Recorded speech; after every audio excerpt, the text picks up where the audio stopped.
Good morning and welcome to the medical topics session presented by the members of the British Serbian Medical Association within the Serbian month in the UK 2022.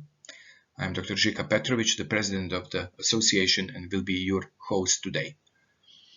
I would like to thank the Serbian Council of Great Britain for providing the platform for this session, and also to Ivan Miletic, who will be our co-host today, providing technical support. The session contains 9 lectures, and the topics are chosen by our members reflecting their field of expertise. We hope that you will find the topics interesting and engaging.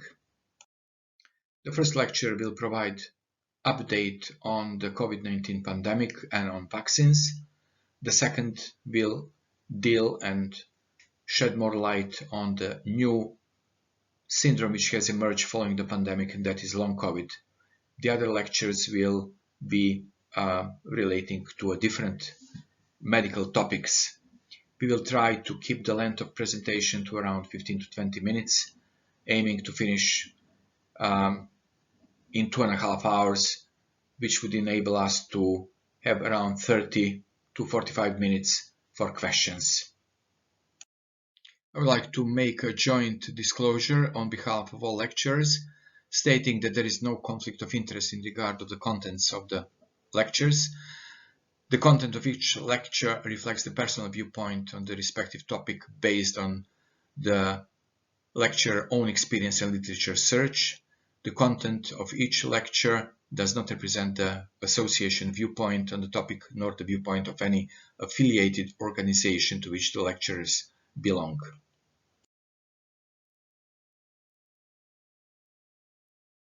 Great pleasure to introduce our first lecturer, Dr. Desa Lilic, who is a consultant and associate professor in clinical immunology at Newcastle University. Desa, over to you. Thanks. First of all, thank you to the organizing committee of the British Medical Association for giving me this opportunity to give you all a COVID-19 update. And this is basically to focus on what we know, what we've learned over the past 2 years, and what we still don't know.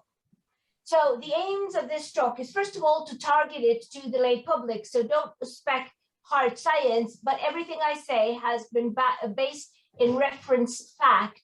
I will briefly recap what we know about COVID, especially immune response disease and tests.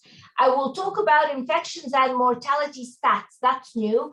I will talk about variants, that's new. I will talk about disease and treatment options, that's new. And I will talk about the vaccine types and side effects, some of which we already know and some are new. And lastly, there will be an option for vaccine queries, which I hope will come flooding in.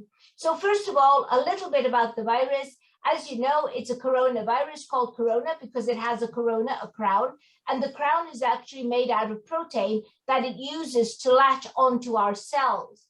Now, what we know is that this virus actually lives in bats, mostly near Wuhan in China. But the problem is that this is a similar virus. It's not the identical virus that actually infects us.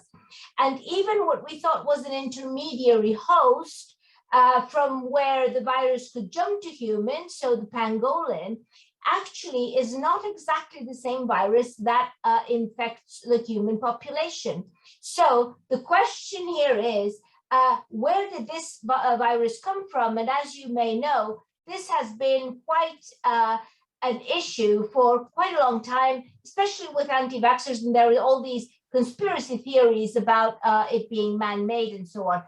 The fact that there was a WHO committee and investigations about 6 months ago in Wuhan that was inconclusive did not help.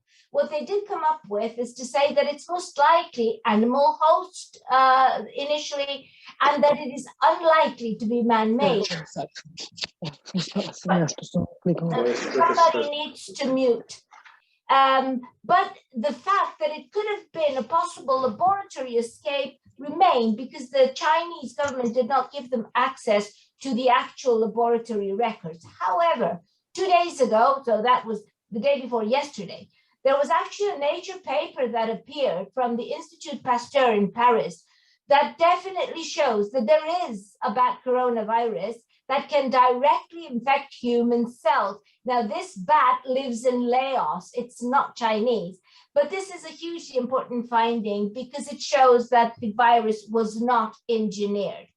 However, the virus did wreak chaos, and here is what it's done. Worldwide, it has up till now, in fact, infected 500 million people, and it's killed. So more than 5 million people are dead because of this virus. Again, I'm stressing this because there is quite a lot out there on the internet saying that it's all fake. Well, no, it isn't fake. I will now remind you of how our immune system protects us from viruses, including this one. So the immune response actually has two arms. One is the old innate immunity arm. It's a much older immune system, phylogenetically older. It's crude, it's fierce, it's non-specific, it's quick, and it actually causes a ferocious inflammatory response mediated mostly by biomedical mediators called cytokines or cells.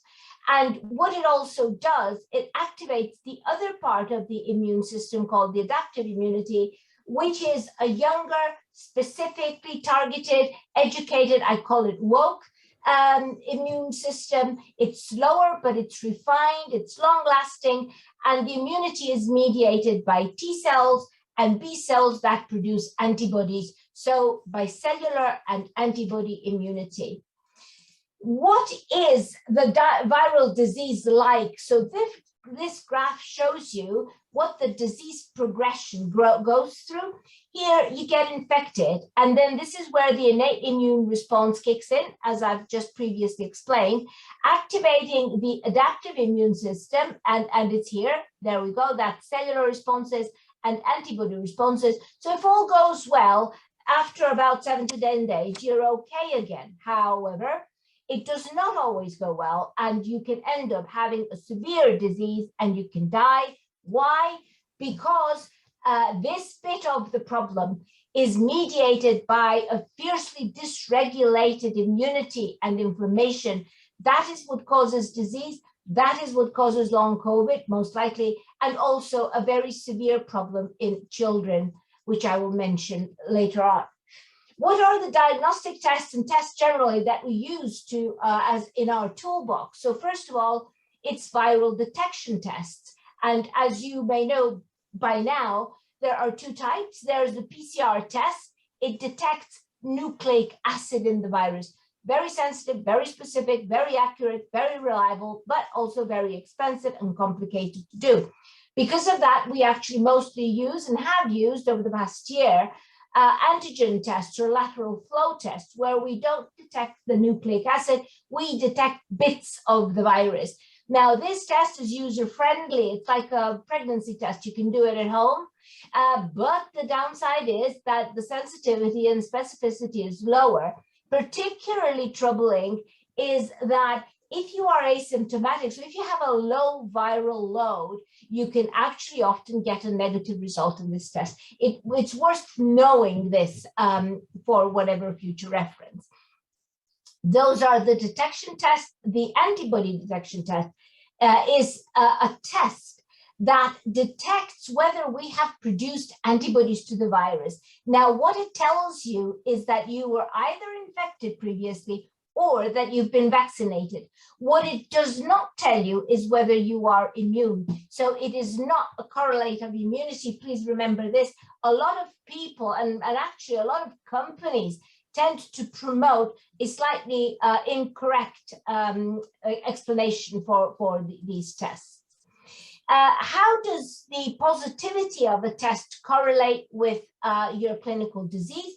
So when you get infected and you're testing with PCR tests here and antibodies, you start being positive in the next 1 or 2 days, mostly. And the positivity is retained, well, for about maybe 10 days to a week, but often 3 weeks. I wouldn't worry. If you're still positive a couple of weeks later, it can go away a little bit slower.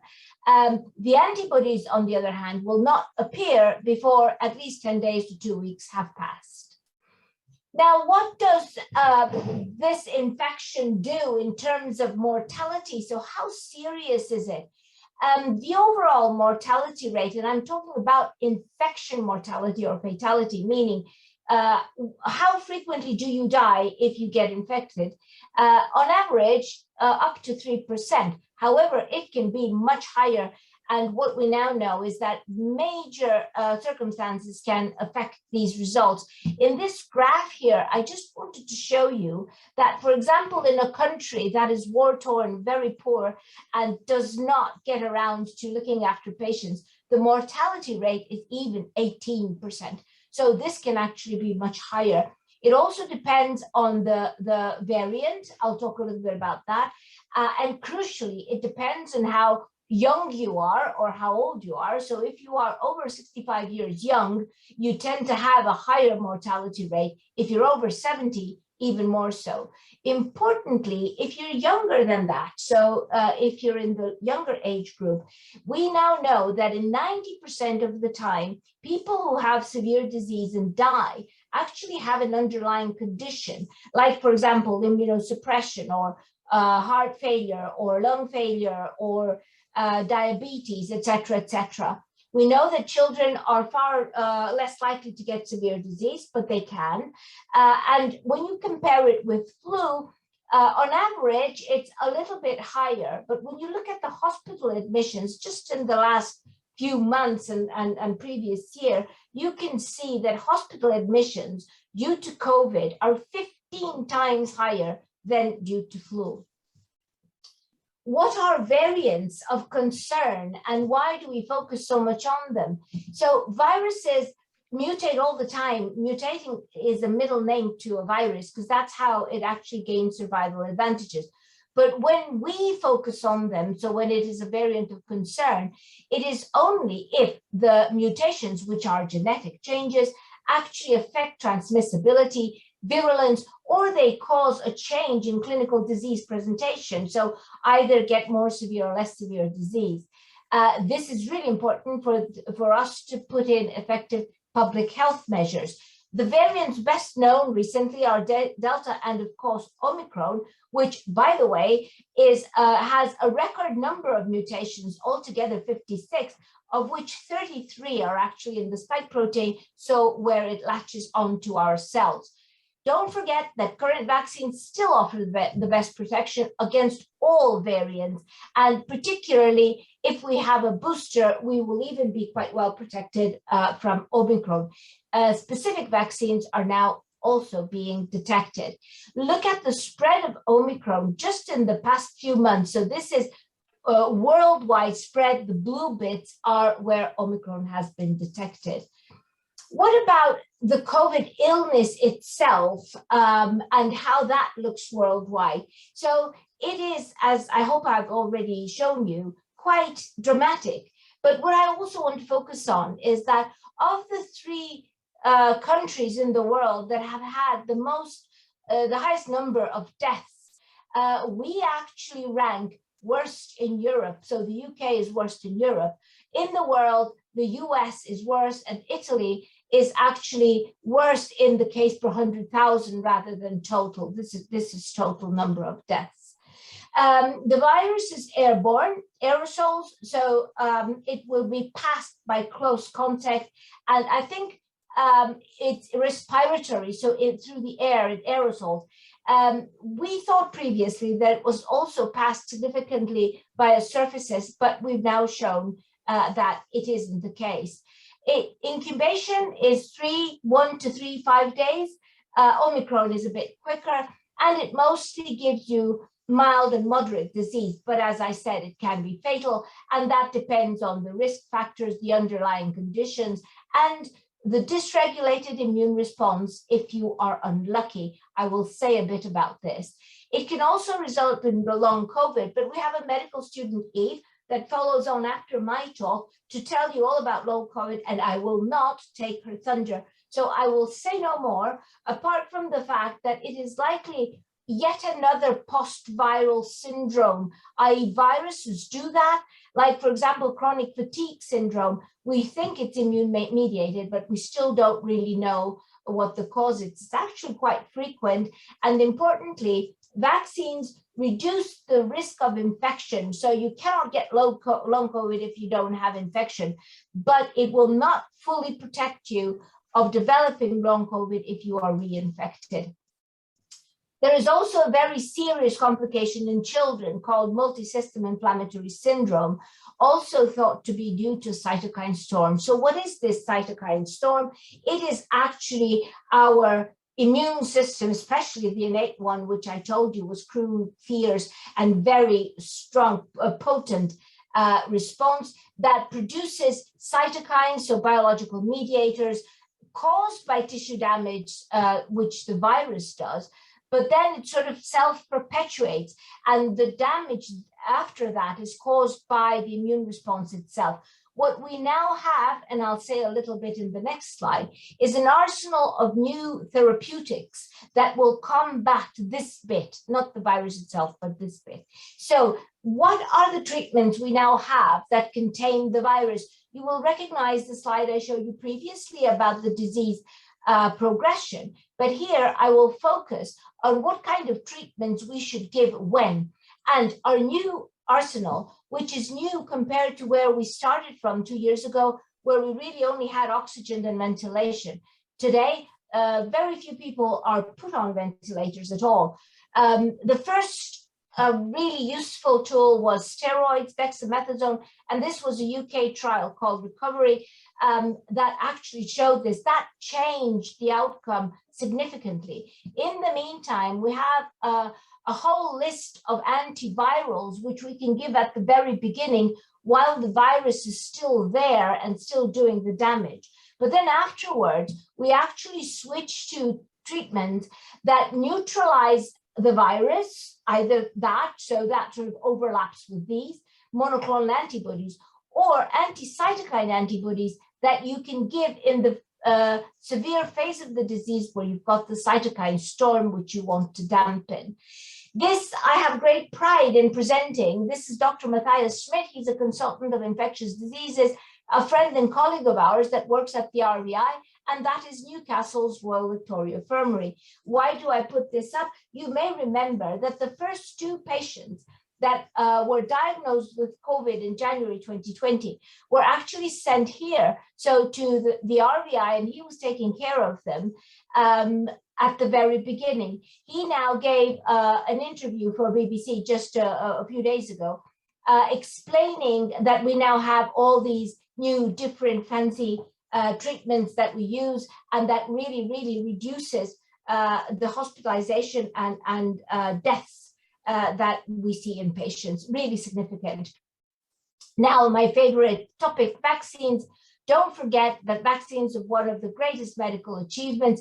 Vaccines train your immune system using a harmless form of the virus. And don't forget, I hope you can see this. Let me just try and move that. So that smallpox has been eradicated in the world thanks to vaccines, thanks to vaccination. What kind of vaccines do we have for COVID? This was the topic of my talk last year, so I will just briefly go through this. 3 main kinds of vaccines exist. One is a vaccine made purely out of genetic material. Those are completely new. They use the RNA, so the messenger RNA within the virus. We've got other vaccines that use bits of the virus itself. And then we have a third traditional vaccine, which uses the whole virus to immunize with. So this is the Pfizer Moderna vaccine with the mRNA. It takes a bit of the RNA and vaccinates it, uses it for vaccination. The other type is actually similar because it uses the mRNA, but it puts it in another kind of delivery vehicle, which is an inactivated adenovirus, so non-replicating adenovirus. And then lastly, it is the inactivated whole viral vaccine. I specifically put this up because it's Sinopharm And Sinovac, quite a few people in Serbia have been vaccinated with this. All of these vaccines activate the immune system, the innate immunity T cells and B cells. All of them, except the Russian Gamaleya one, and that's because it doesn't have enough published data, have been approved by WHO and therefore most of the European countries. The vaccination statistics in the world show that roughly half the world has been fully vaccinated, but that's not evenly distributed. Look at Ethiopia. The UK, it has done well, but not the best. Okay, so there are countries that have done better than we have, but it's a very good statistic after all.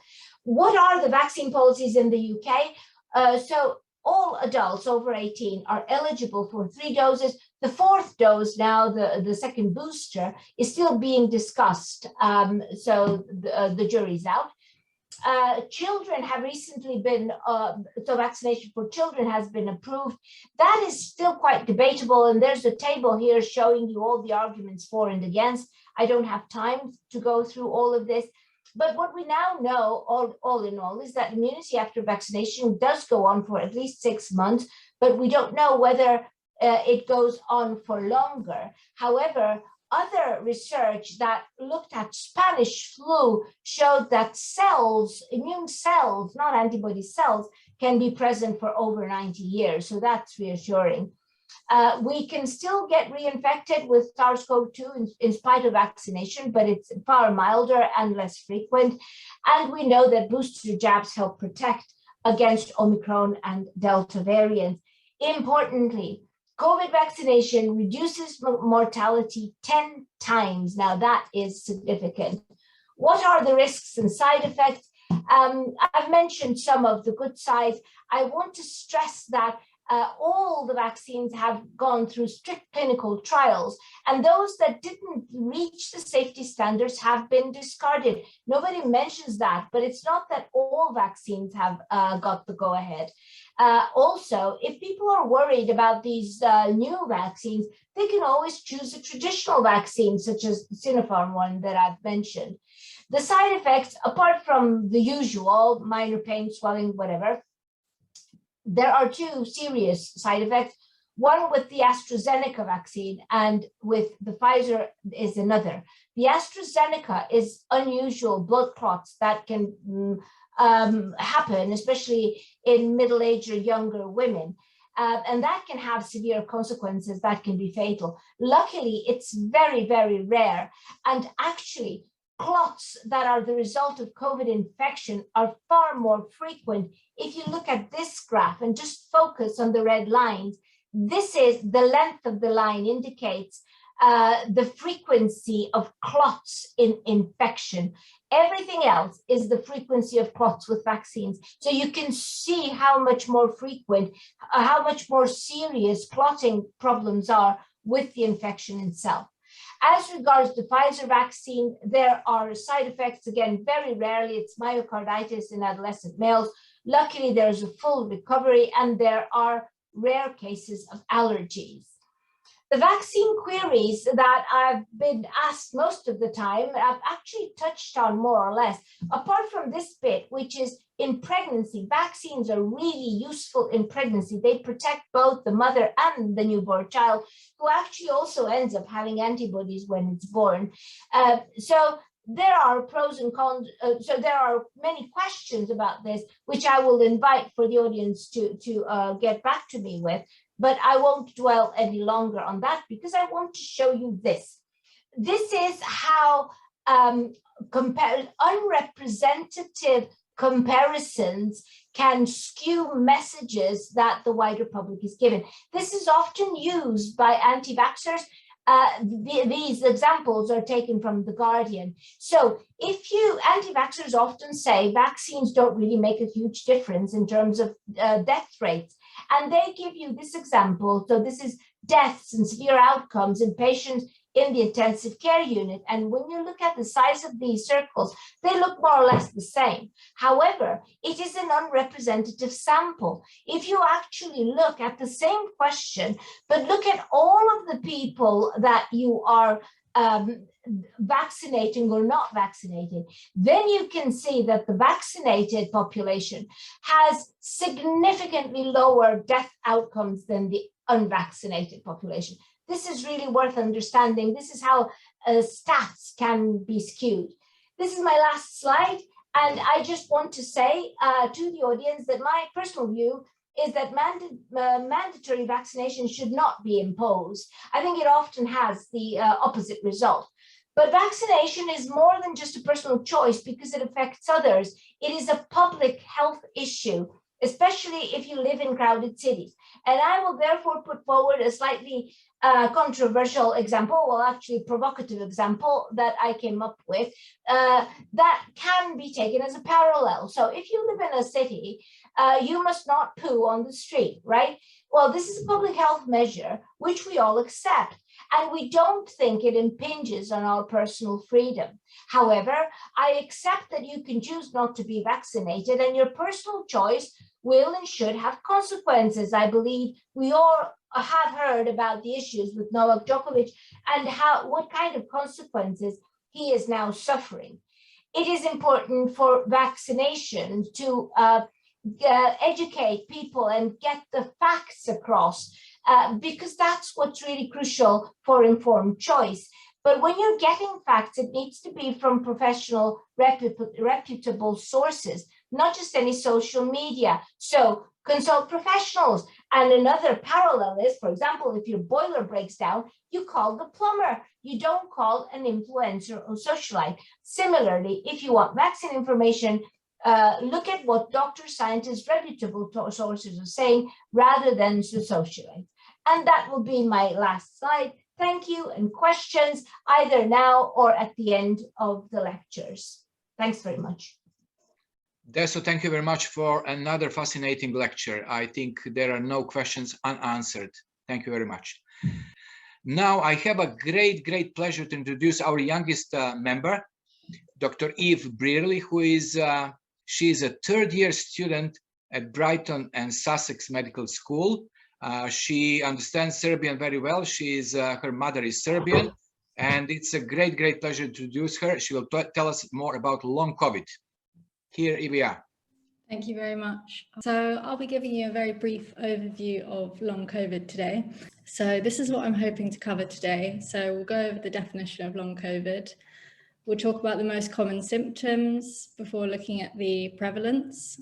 I'll very briefly mention the current thoughts on the causes of long COVID, as well as touching on the diagnosis and management. And then just at the end, just quickly to talk about the impact of vaccination and the new variants on long COVID. So let's first establish what we're actually referring to when we talk about long COVID. So long COVID refers to the symptoms that develop during or after an acute infection of COVID-19. These symptoms continue for more than 4 weeks after this initial infection, and they're not explained by an alternate diagnosis. So this is just a little bit more on the origin of the phrase long COVID. So when you go on the NHS website, even on there, long COVID is still put in inverted commas, and it's referred to as an informal term. And this might be something to do with the fact that the phrase actually first made an appearance on social media. So it was first mentioned on Twitter by a user, and it was quickly picked up by patient support groups, such as this one on Facebook. This is one of the biggest of its kind. It's got close to 50,000 members on Facebook. And then in May 2020, the British Medical Journal posted this account written by Paul Garner, who is an infectious diseases professor. And this article was really widely read. It went semi-viral online. So it can be credited with kind of raising the profile of long COVID at that time. And then by July and August of 2020, long COVID had already appeared in medical papers. It was being used by the World Health Organization. And today, of course, it's really widely used and recognized by many people. So despite being so widely recognized, we still don't have any set diagnostic criteria for long COVID, which, as you can imagine, makes things difficult. And you might have also heard lots of different phrases being used to describe long COVID. So patients might describe themselves as COVID long haulers or having long haul COVID. So lots of different terms are being used even today. And in an attempt to kind of help this, the NICE, who write many of the guidelines for UK clinicians to follow, they suggested that we use the following 3 definitions. So following on from a COVID infection, from day 0 up until 4 weeks, we refer to that as the acute COVID infection. Now, for people who either develop new symptoms or whose symptoms continue beyond those initial 4 weeks, between 4 and 12 weeks, that would be known as the post-acute COVID infection. And then for people whose symptoms continue beyond that 12-week mark, we refer to that as post-COVID syndrome. So the symptoms for long COVID are incredibly broad and can affect pretty much any bodily system.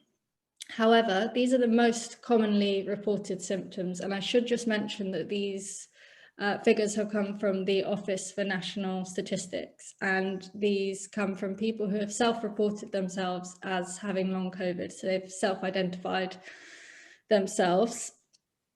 So fatigue is by far the most common. That's experienced by 51% of people with long COVID, followed by loss of smell, breathlessness, and difficulty concentrating, also sometimes called brain fog. And these 4 symptoms come up repeatedly in lots of different studies. So it really does seem to be the case that fatigue is the most common symptom. However, this page is taken from the dedicated NHS website on long COVID, and this shows you just how extensive some of these symptoms are. And some studies have identified 50+ symptoms associated with long COVID. So this really could just be a small fraction of the symptoms, but these are definitely the ones which are coming up again and again and which are being seen most often. So I also just wanted to stress just how much of a spectrum long COVID can be. So people might just be experiencing a couple of symptoms. These symptoms might be really mild. They might be very occasional. They might not have that much of an impact on their day-to-day life. And at the other end of the spectrum, you might have people who are really, really suffering with lots of symptoms, really severe symptoms. And it can also be anything in between. Plenty of people find that their symptoms fluctuate, they come and go, they develop new symptoms. So it really affects people in many different ways. So in terms of the prevalence, it's proving very difficult to actually find out an exact figure. This is partly because there are so many potential symptoms and different studies seem to be looking at different things. They might be looking at different groups of symptoms. Different study designs are also leading to problems. You know, there's things like different follow-up lengths between studies. So some studies are coming up with numbers like 90% of people suffering with long COVID beyond that 4-week period. Other ones are coming up with figures closer to 10 to 30%. But despite these differences between the studies, we can still conclude that a really significant proportion of people who are infected with COVID are then going on to develop long COVID. So here is some data which I've taken from the Office for National Statistics. So around once a month, they publish an update on the long COVID situation in the UK. So this is the second latest one from 2nd of January 2022. And they estimate that 1.3 million people in the UK are experiencing long COVID. So you can tell that's a really large number. And that figure stayed the same for February as well. So 1.3 million people. And of those infected with COVID-19, they estimate that the 5-week long COVID prevalence is just below a quarter of people, so 22.1%. And at 12 weeks, this does seem to drop. It drops down to 9.9%. So over half of people seem to be recovering within that 12-week period, but close to 10% of people is still a really significant proportion of people. So before we touch on the potential causes of long COVID, I think it's a good idea to have a very brief overview and understanding of how the virus actually affects the body. So we now know that the virus has these spike proteins, which are the red parts on the image. And these are just receptors which are found on the surface of the virus. And these receptors, the spike proteins, enable the virus to latch onto cells in the body. And they then enter the cell via what we call angiotensin converting enzyme 2 receptors, also known as ACE2 receptors. And these are found throughout the entire body, including the lungs, heart, GI tract, brain and liver, but also many other organs. And because this receptor is so widespread, that can help to explain why the virus can cause such widespread damage to organs in the body. So this is quite a nice overview of both the acute and longer term effects that COVID can have, and corresponding to where the ACE2 receptors are found throughout the body. So let's just touch on the causes of long COVID. So there are quite a few studies underway exploring the causes. And to be honest, very little is known at this point. There are a few theories and ideas and possible explanations. So one school of thought is that it could be persistent virus infection or virus remnants remaining in the body, which then lead to chronic inflammation and in turn some of the symptoms that we're seeing with long COVID. There could be an autoimmune component, so autoimmunity triggered by the virus following on from infection. There's quite a lot of work happening at the moment with regards to microclot formation. So I think the theory there is that inflammatory molecules might be trapped within these microclots and then leading to many of these issues that I've described.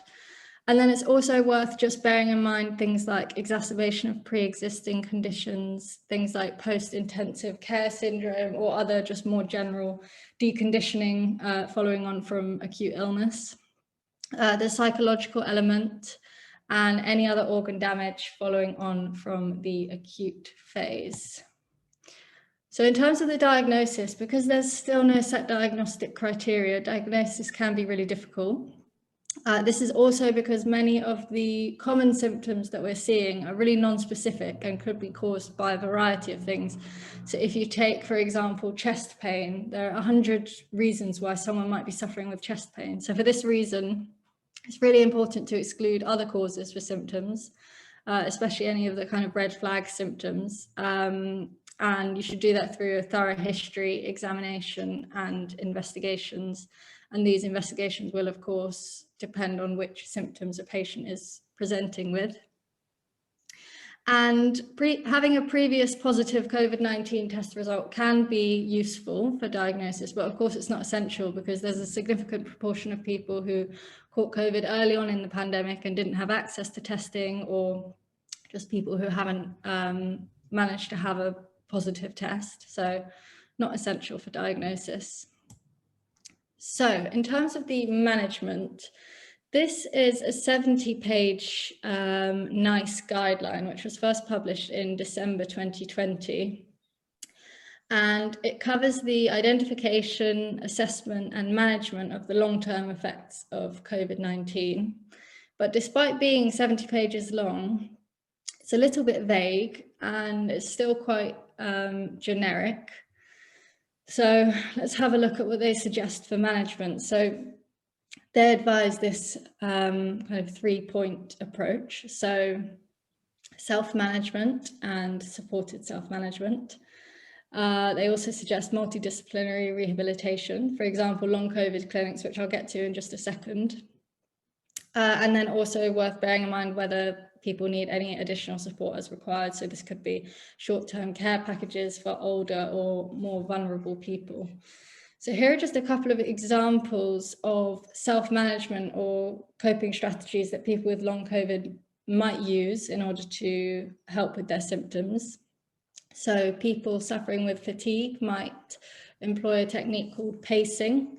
This is a technique where patients conserve their energy to avoid overexertion throughout the day. They learn where their energy limits lie and time their daily activities with moments where they have higher energy, and then when they have lower energy, they avoid these daily activities in order to avoid a low energy crash.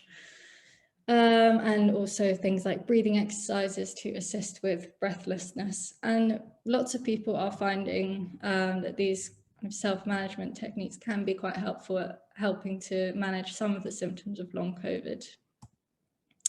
So I just wanted to mention long COVID clinics. So a relatively new thing, in December 2020, NHS England announced £10 million in funding in order to set up a network of long COVID clinics. So initially they set up close to 70 of these clinics. And the idea was to bring together a whole team of doctors, nurses, occupational therapists, and physiotherapists for the assessment and referral and then further treatment of people who do have long COVID. But as I'm sure you can imagine, since they launched, these services have been really overwhelmed. There are plenty of reports of patients waiting up to 6 months for their initial assessment, following on from their GP referral. And then waiting a further few months for their second appointment. And there's also been mention of some clinics only accepting patients who have been suffering for 12 weeks plus, which of course misses out a really large amount of people who are suffering between that 4 and 12-week period. So it's not ideal.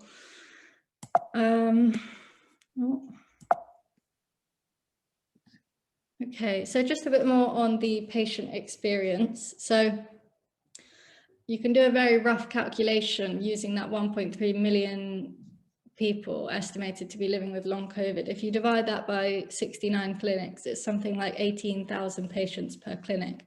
And since December 2020, there have been some additional clinics added, but it's still not the perfect situation. I've already mentioned about patients waiting up to 6 months for their assessment. And this, of course, can be really disheartening for patients who are suffering and for whom it might have taken quite a bit to get to this point, you know, going to the GP, getting a referral, all of this. So lots of patients are turning to patient groups like the one I mentioned earlier for support and validation and hearing other people's experiences with long COVID. And it kind of goes without saying that because of the current lack of awareness and education surrounding long COVID, this can cause all sorts of issues in people's workplaces, healthcare, you know, trouble with friends and family, not understanding. So just very quickly to mention about vaccination and long COVID, this is a very recent study published in January 2022, which showed that double vaccination has been shown to reduce the risk of long COVID. It was something like 49%, but it's worth mentioning that this is just one study, and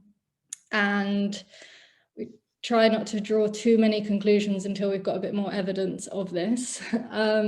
But there have also been some reports from patient groups to suggest that for people who already have long COVID, getting the vaccine then may be quite helpful and can provide some relief from their symptoms. So that's a possibility, but of course, more research will be needed in order to determine whether that is actually the case. And then just very quickly to mention about the new variants. So you might be tempted to think that because this new variant, Omicron, which is the current dominant strain in the UK, because it's supposedly a bit milder than previous variants we've seen, that it might lead to less severe long COVID. But at the moment, there's been nothing to suggest that that is the case. So purely speculation at the moment, and we will need more long-term studies in order to actually determine whether that is true or not.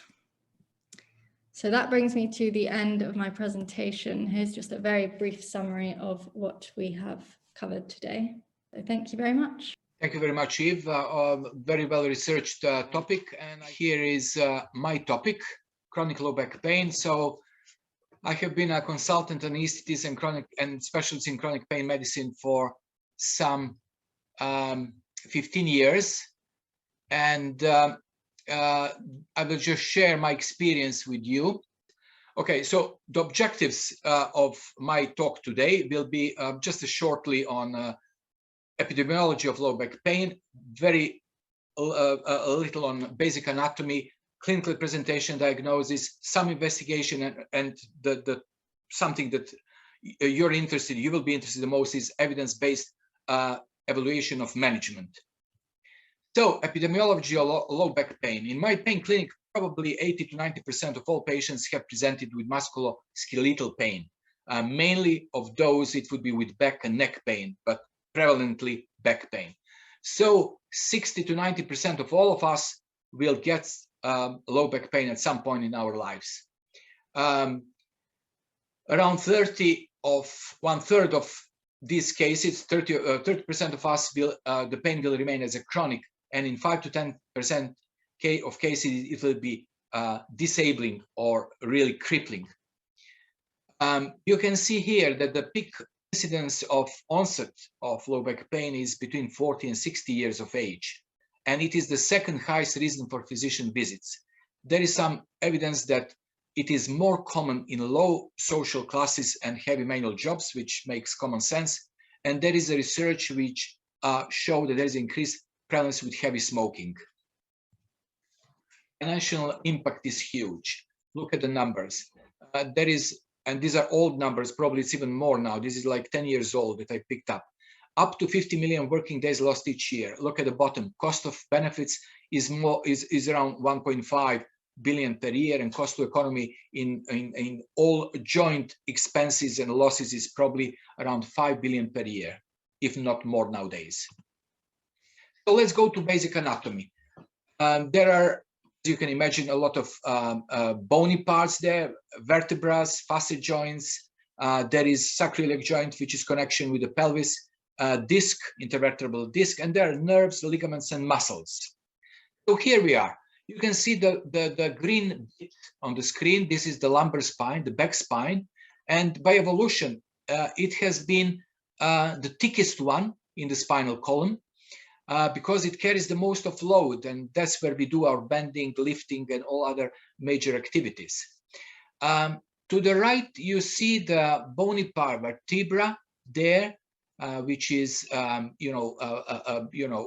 the main loading force in the spine, and between them there is a blue bit. This is the disc, a small cushion which gives her the flexibility. With years, with trauma, with all sorts of activities, these cushions tend to degenerate. At the bottom to the right, you see that in the middle of the spine, between the vertebral body and these, like processes, there is a spinal cord, which is the conducting sensory and motor avenue towards the brain. And out of the spinal cord, there are nerves, spinal nerves that come out, and they go into different parts of the body. In this case, in lumbar spine, they go into your legs. If this nerve is squashed, then so-called sciatica or Serbian issues ensues. Here in the on this slide, you can see what happens if the disc, that small cushion, loses in its integrity. The outer annulus fibrosus part is usually well contained, but the middle one, the soft one, nucleus pulposus, which is full of water, some chemicals, hydrogen ions, and some other substances, can leak, and it can protrude, and the contents can protrude into the spinal canal and compress both the spinal cord and the nerves that come out of it. And then that's the problem which causes the sciatica. On this cross section, you can see that the line, which is a normal one, has been obstructed by the leaking nucleus pulposus, and it can be revealed on the MRI scan. So causes of low back pain and sciatica are multiple. You've got bony and disc joint pathology, and there are many of them, fractures, osteoarthritis, and everything else. Surrounding joint can also cause the back pain. So in the hip, in the pelvis, etc. Systemic disease like rheumatoid arthritis or some other gout, multiple sclerosis as well. There is a special condition which is sympathetically mediated pain, and there is a referred pain from surrounding organs like pancreas or some tumors, etc., fibromyalgia, etc. There is some anecdotal evidence that the back pain in men starts at some special age in life. And here we follow for the treatment of low back pain algorithms which are well established for our pain consultants community, and we have step-by-step algorithms which guide our treatment.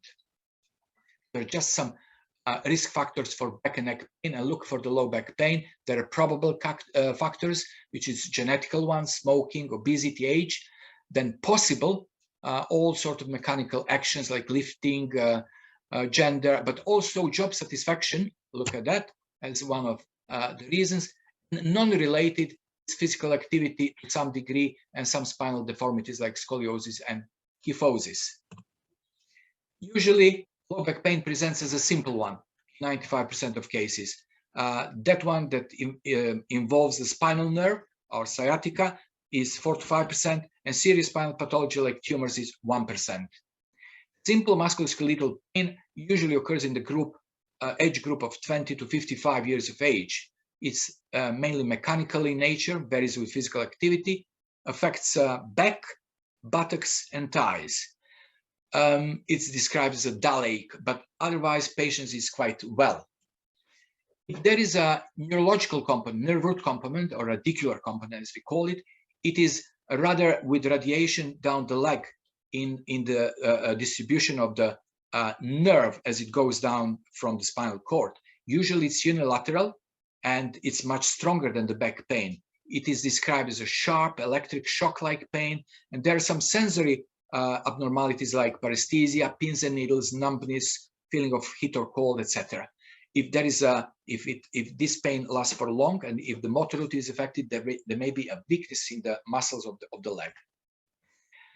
This is just the this slide depicts the osteoarthritic process in the spine. In the same way that you get your small knots on your fingers or problems with your knees or hips, this arthritic process can happen in the spine. And you can see that you have vertebrae here quite well defined, and there is discs which are fine, wide. And look at this level, which is a lower one.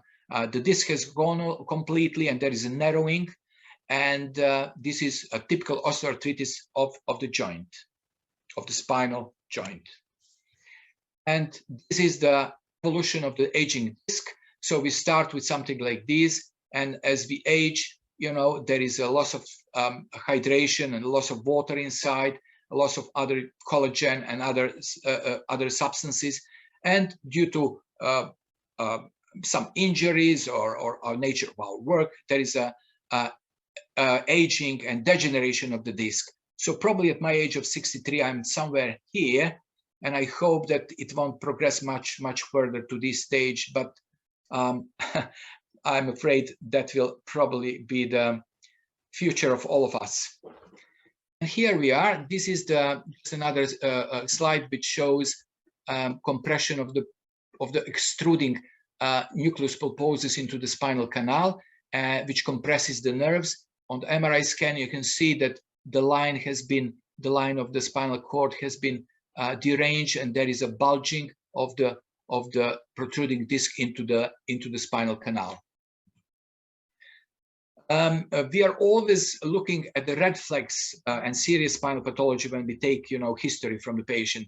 And if someone presents who is younger than 20 years or older than 55 years with some of these red flags, we are very worried about him. We have to take a history of some trauma, if there is progressive thoracic pain, history of cancer, steroid therapy, some other unexplained weight loss is very important for any chronic condition, systemically unwell, and some other factors that we take into account. Also so-called yellow flags, which more relate to psychosocial condition and sort of signs. So let's say believe that the pain are harmful and they avoid exercise, sickness behavior, social withdrawal, emotional problems. These are the yellow flags, which are in addition to the physical signs. So when I see the chronic pain patient, I start with taking history, mechanism of injury, if there is any associated symptoms, there is bladder or bowel dysfunction, fever, chills, sleep disturbance, numbness, tingling. I look at the prior injuries, medications, family, social history, and litigation also can give some clues about the chronic pain itself. In specifics, always ask about the quality of pain, location, distribution, when did it start, severity, intensity, frequency, duration. It comes naturally to ask about all these modalities. Physical examination centers on the whole of the patient.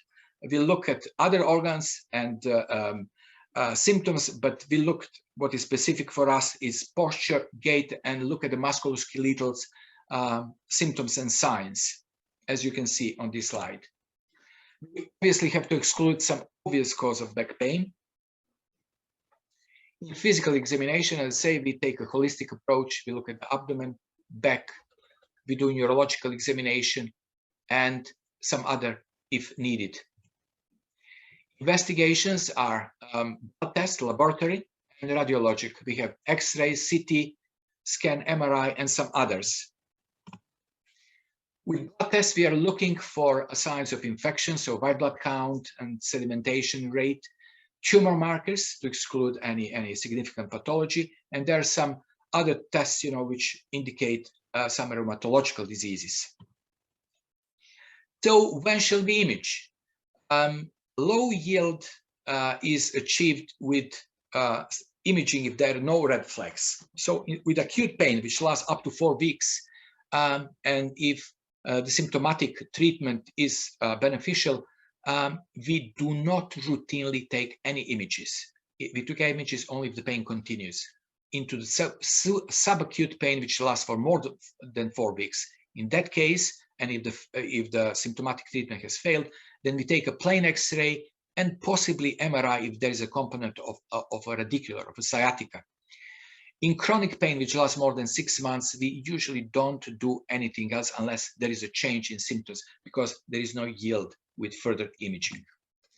In X-rays, radiographs, are good for identifying fractures, spinal tumors, and some structural deformities, but they don't go into the fine details with the spinal column.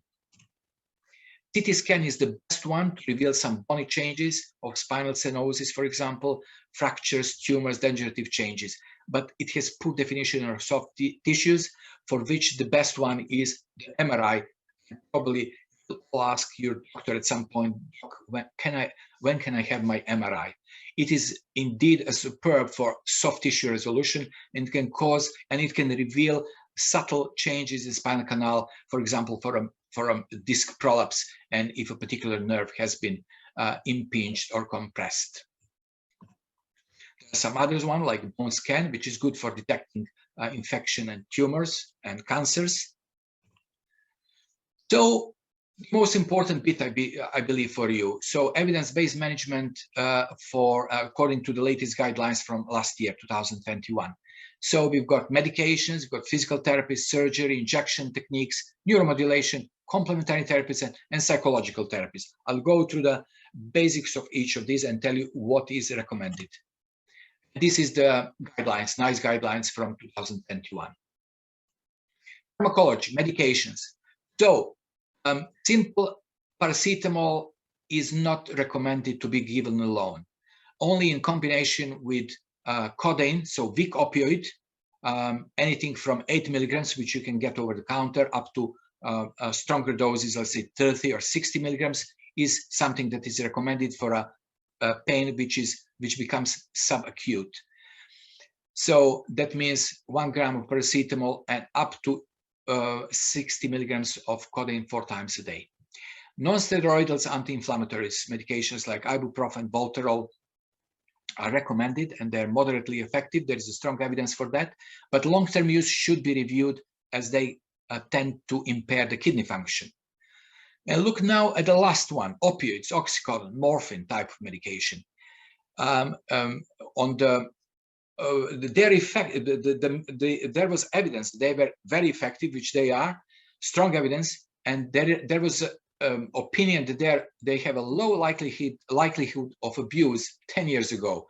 But the latest, I have updated this slide, and look in bold letters, not anymore in the latest guidelines. And they are completely not recommended because they have, although they're efficient, they have a high potential for dependence and abuse. So with opioid epidemics, both in the USA and the UK, they are now not recommended, only the weak opioids like codeine. Further on, cyclic antidepressants like amitriptyline. Look at on the left, effective for neuropathic pain, strong evidence. That was 10 years ago, but not anymore. And they're out now, they're not recommended. The same relates to anticonvulsants, gabapentinoids, gabapentin, pregabalin. They are effective for neuropathic pain, but there is a huge potential for abuse, and they are not recommended anymore, so they are out. Physical therapies, spinal manipulation, yes, so that means sort of even chiropractor, if it is in good hands, it is effective, there is strong evidence. Traction is not effective anymore, so it's not recommended. There is a strong recommendation for exercise, simple exercise, self-management. And there is some evidence that functional restoration and back school is important in combination with simple medications and psychological therapy. Obviously, traction is not popular anymore, and it is out. Surgery, there are two major surgeries, decompression fusion and discectomy, which is much more limited. The latter one is effective. There is strong evidence. It is one level and is not so invasive. Fusion, and this is how it looks like. It is a cage on your spine with a lot of screws. And if you ask me, I have seen a lot of patients who come after this surgery, and there are a lot of complications after initial improvement. There are usually some further deterioration. I personally would like this in my back. Injection therapies. Epidurals are recommended only for acute sciatica if the patient suffers a lot, but not later on, not for chronic low back pain. There are some injections to the facet joints where the vertebrae join each other, nerve root injections at particular levels, even botulinum toxin has been found as effective in some selected cases. There are many more interventions, but I'm not going to go through these. Neuromodulation, you have heard about the TENS machine, the small pads that you put on your back, and the small device delivers some impulses to your back. Possibly effective, some patients have some benefits, it's worth trying, but they're not recommended in the NICE guidelines, they're out.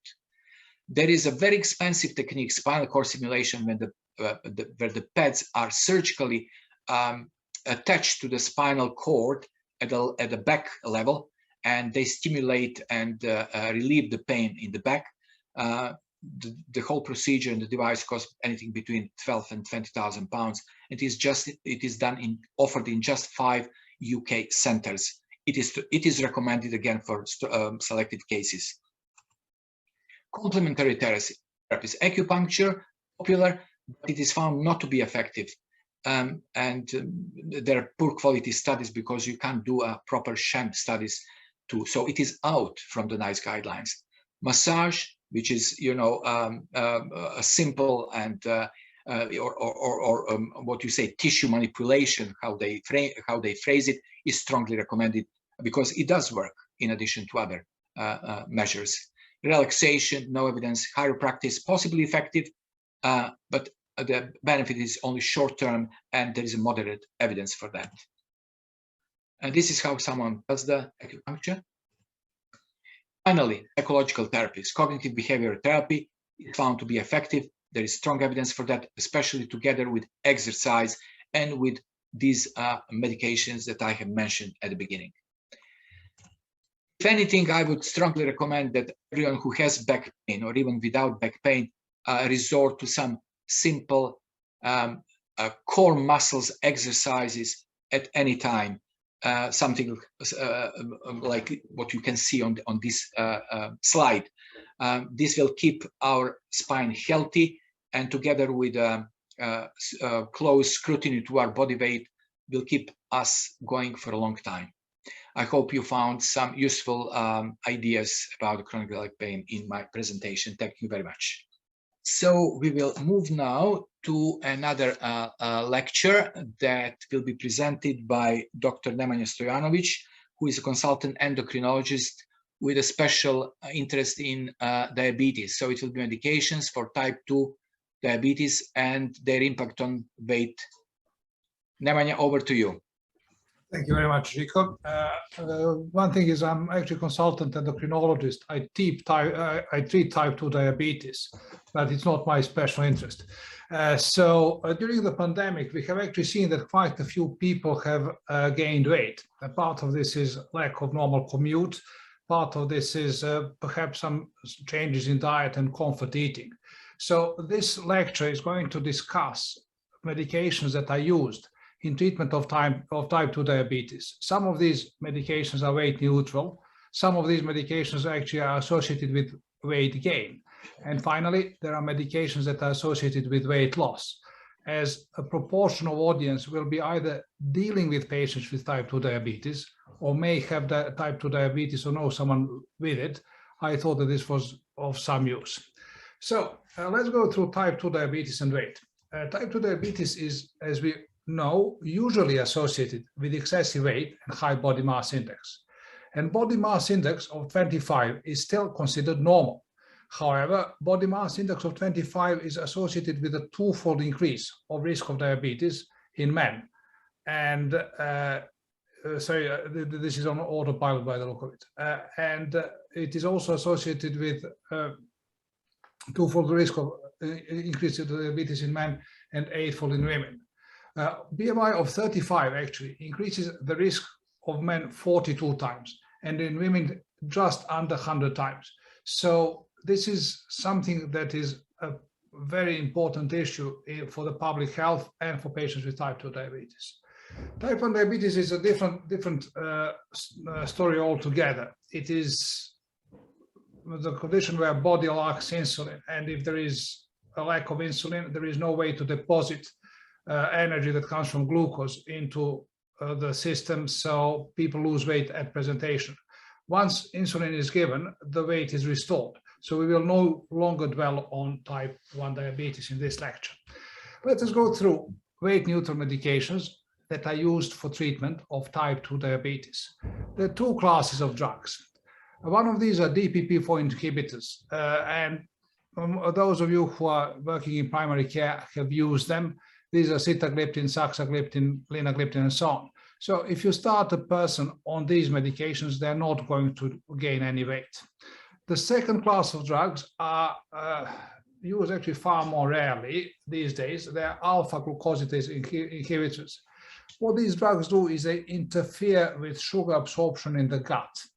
As a result, people will get diarrhea or can get tummy upsets, but they will not gain weight. They're very moderately effective and very rarely used these days.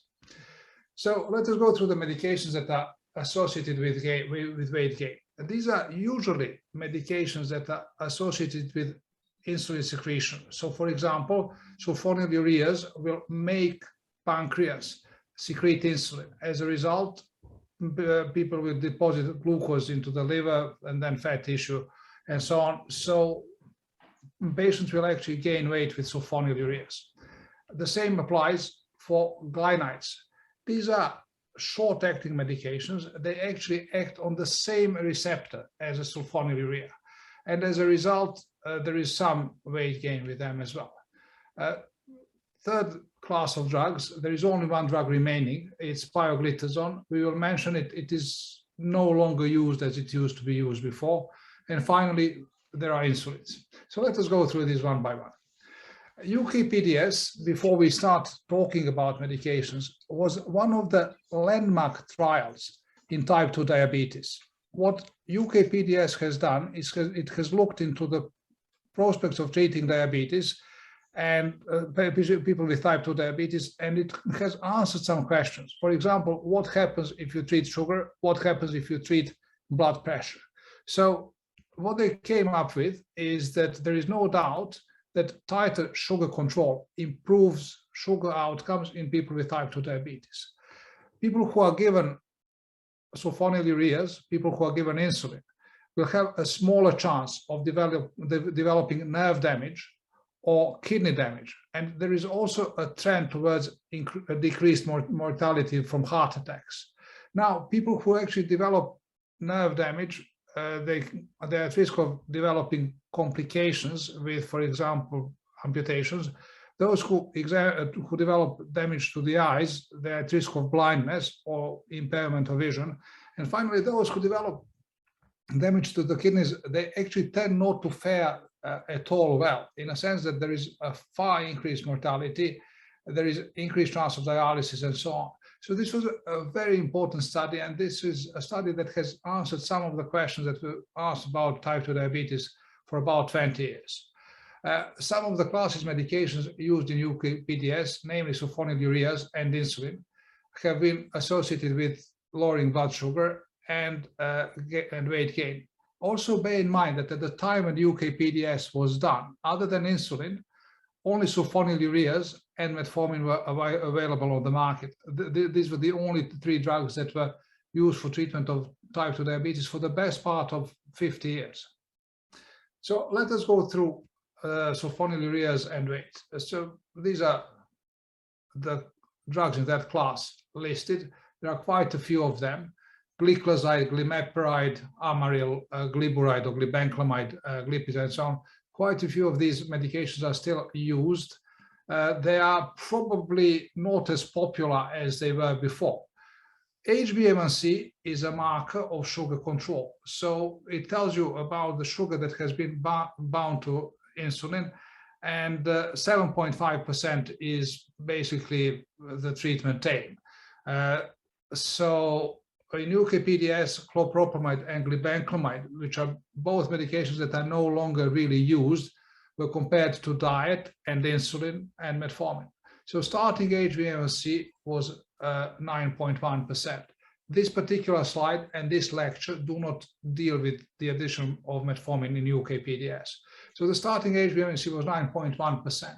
At that time, 9.1% was thought to be moderately poorly controlled diabetes.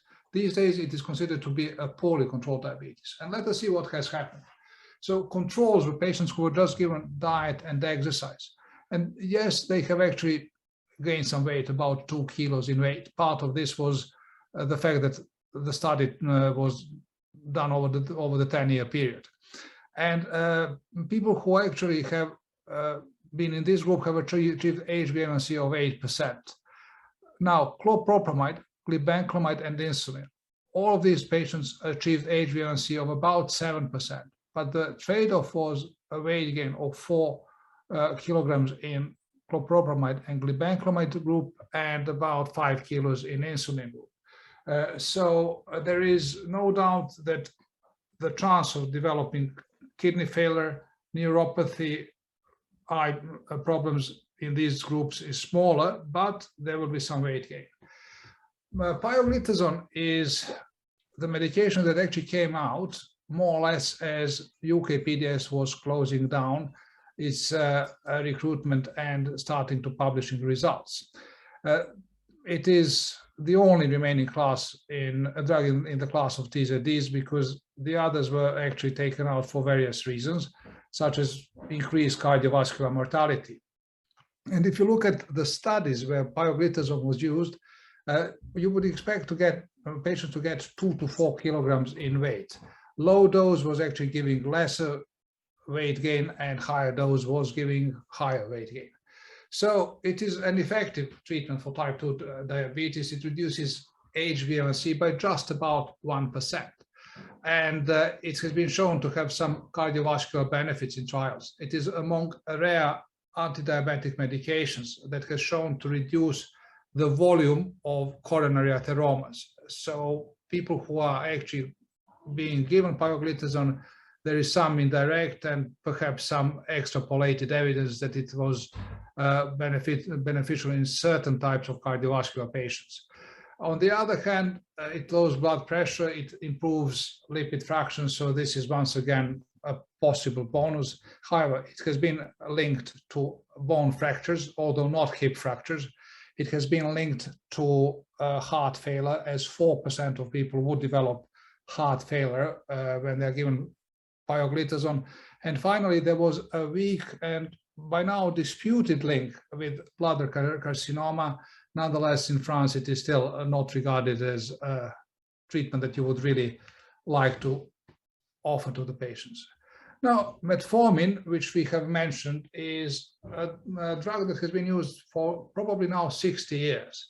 And it has been shown to help with mitigation of weight gain when used with most of the drugs that we have actually mentioned. It can cause some tummy upsets, but it is really tolerated reasonably well by most patients. It should not be used in people who have poor kidney function. So if you look at, for example, glyburide, which is one of the sulfonylureas that we have discussed and mentioned, in various studies, it was basically, there was a reduction in weight if this was used with metformin.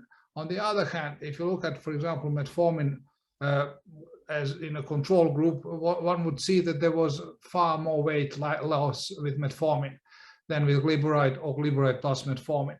So it is helpful in allowing people to lose weight. Bear in mind that these are patients who were in a study and in a trial. So they had a lot of support, which is not necessarily available outside the studies.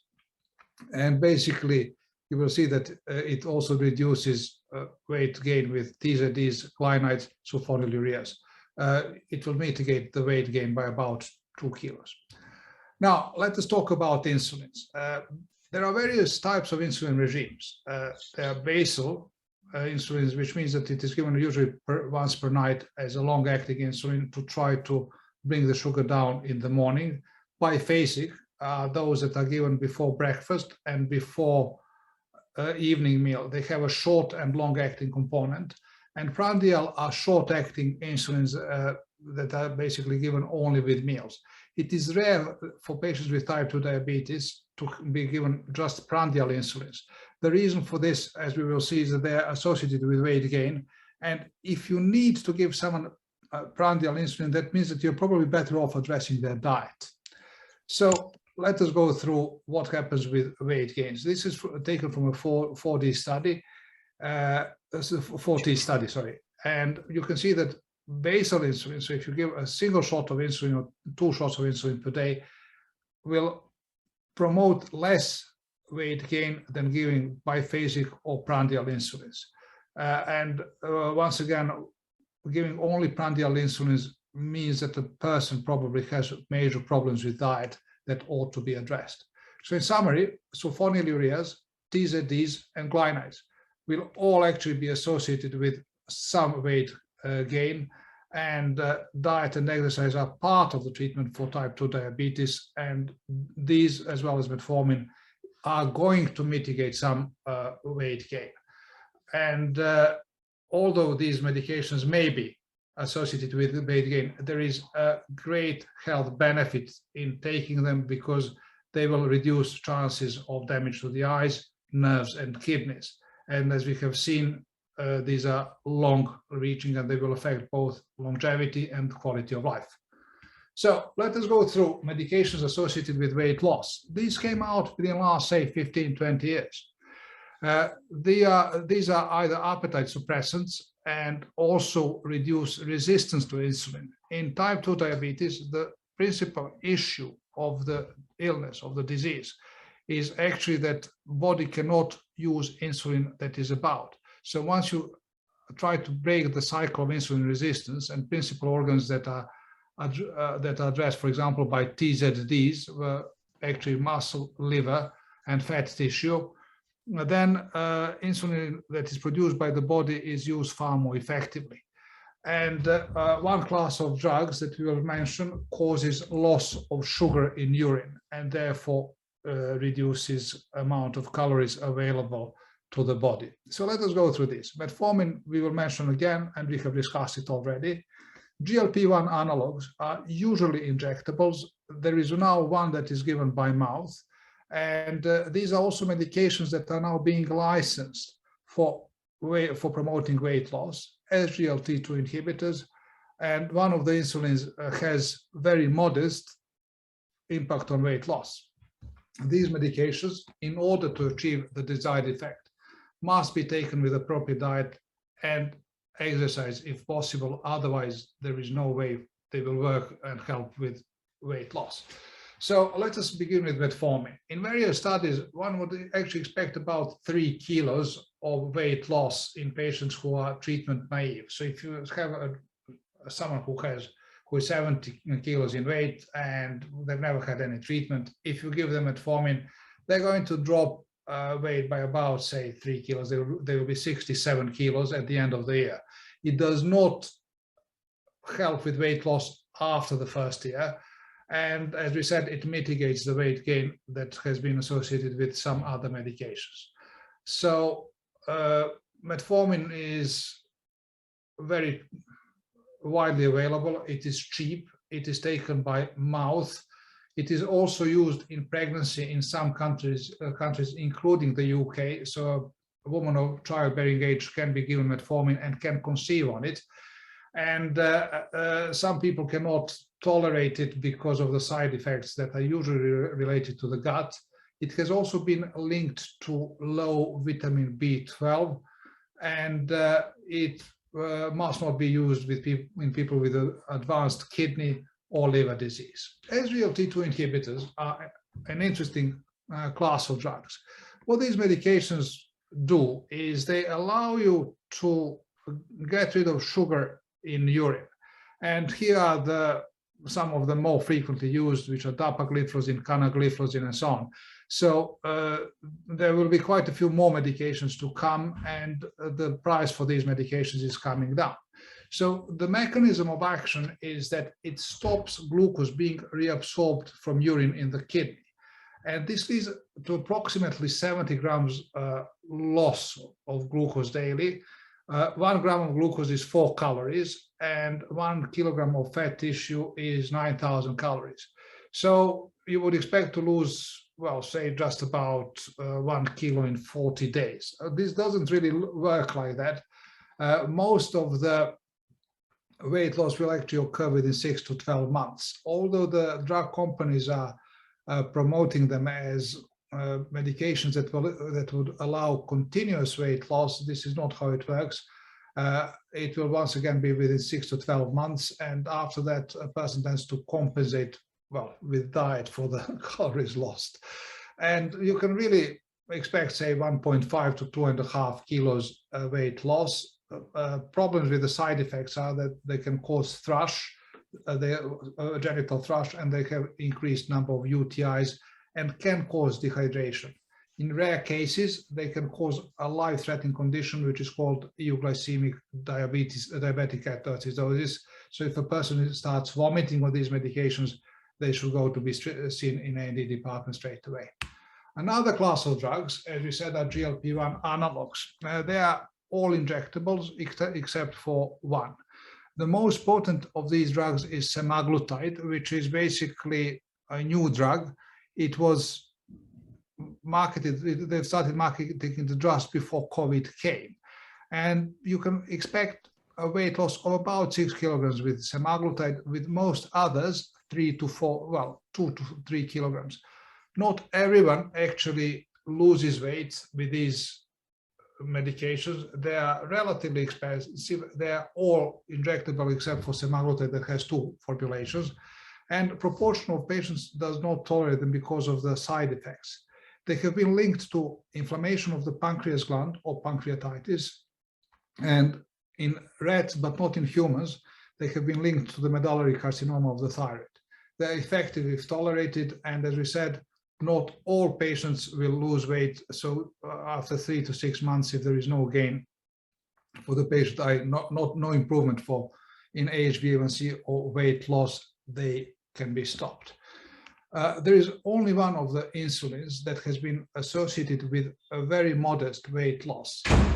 This happens in people who have a body mass index of more than 35, and this is only if insulin is given once daily, i.e. at night. The weight loss is about 0.5 kilogram, and the prerequisite is for the patients to have a high body mass index of over 35. So in summary, metformin, SGLT2 analogs and GLP-1 analogs are treatments that can be of help with weight loss. There is always risk versus benefit with these medications, and this should be carefully weighed before we start a patient on these medications. The purpose of this lecture was to let patients and relatives know that weight is part of the problem in treating type 2 diabetes. There are medications that can be used to address both diabetic control and weight as well. I would like to thank you for listening. Nemanja, thank you very much on this very interesting presentation. Thank you. We are moving to the next presenter. It is Dr. Mirjana Petrovic. She is a GP in Canterbury who has retired a few years ago, but remains very active by presenting and giving her lectures to the participants at the University of Third Age. So this topic is one of her most requested, and that is about senior moments or dementia. Right. What is senior moment? We all experience them. Where is my car key? Where is whatever? And forgetting the name of the person we are talking to, or some other things. We go shopping and we come back with half of the things we necessary to buy. And those are these senior moments. And senior moments are the ones that are in medicine known as age-related memory impairment. That is something like a wrinkle on our skin, creaky joints, and slower memory. That is part of normal aging, and it's not dementia. It would be wonderful if we all can remember everything we learn in life. Imagine that you never forget the name, that you never learn the keys, that you never have to rely on care of your elderly, of your relatives or your children. That is in an ideal world. Getting older, some of us will be more and more forgetful. Forgetfulness or dementia, what are the symptoms? They overlap in many symptoms, but they are also very different. Dementia is progressive loss of brain function, and it's not part of normal aging. We don't have many first-hand encounters of dementia, but there is interesting case of one German-American painter called William Attermolen, who was diagnosed with dementia in 1995 and lived more than 10 years with that illness in care, but managed to produce many self-portraits. This self-portrait here is the one when he was active as a very famous painter.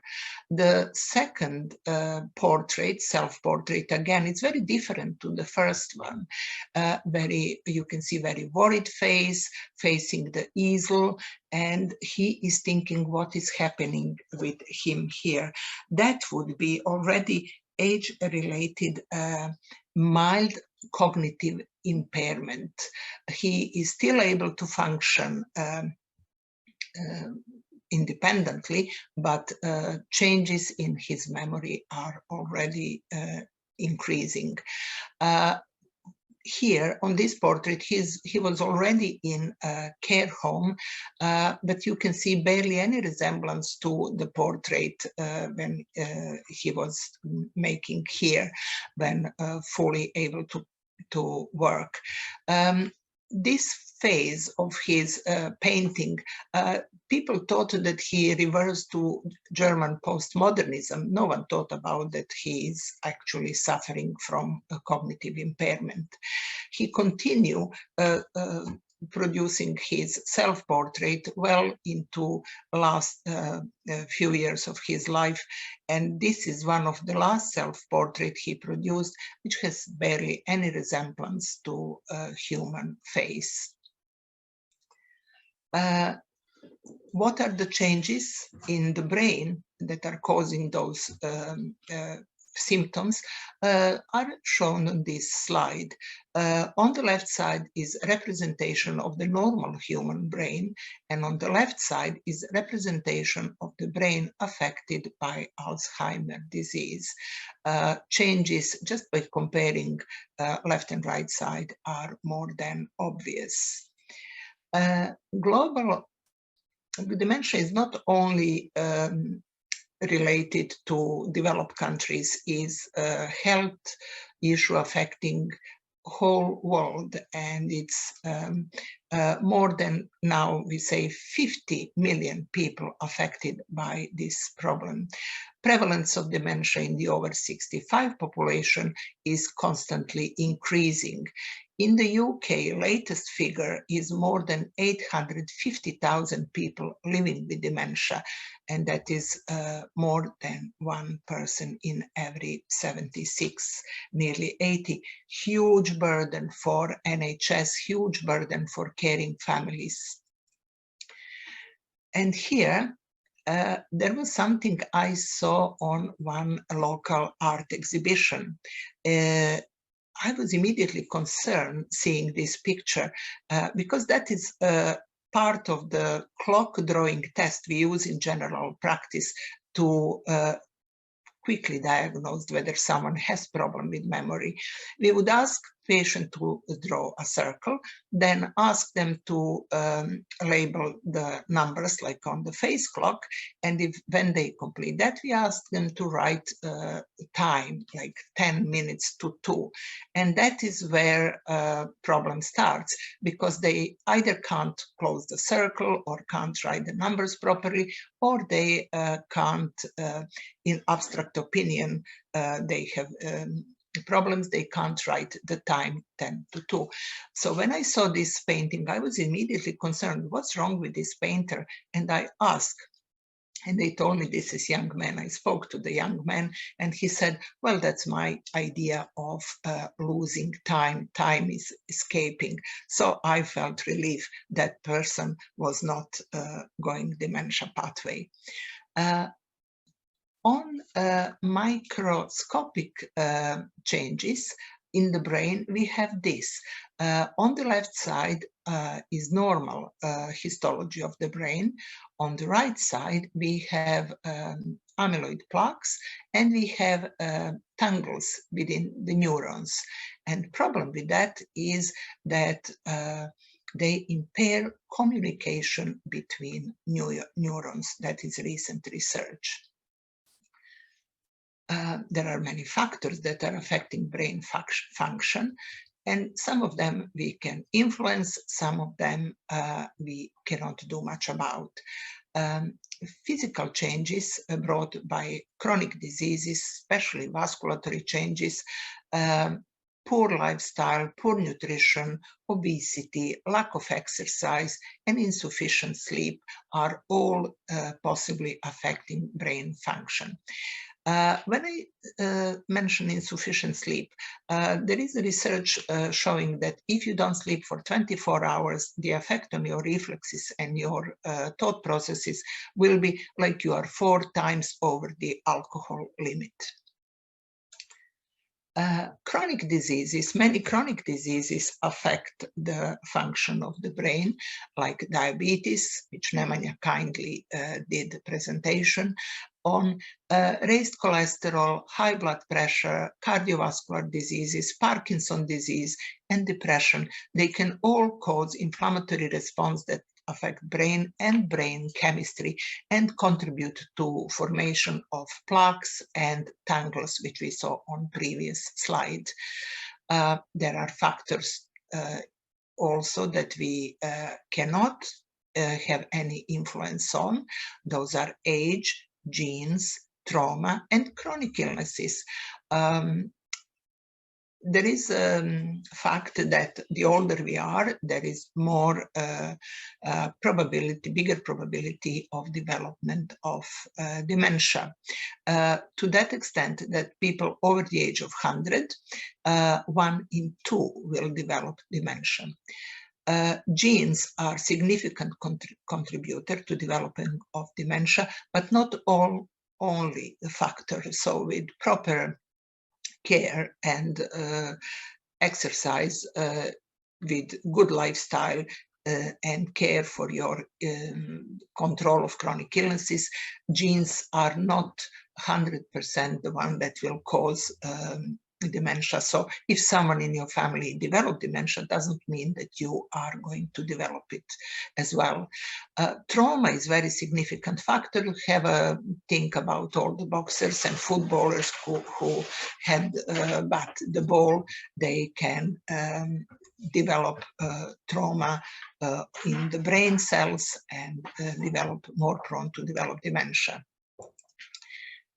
Factors that can cause chronic changes can be reversible, and those are poor diet, unhealthy gut flora, insufficient sleep, lack of exercise, smoking, excessive use of alcohol and recreational drugs, and obesity.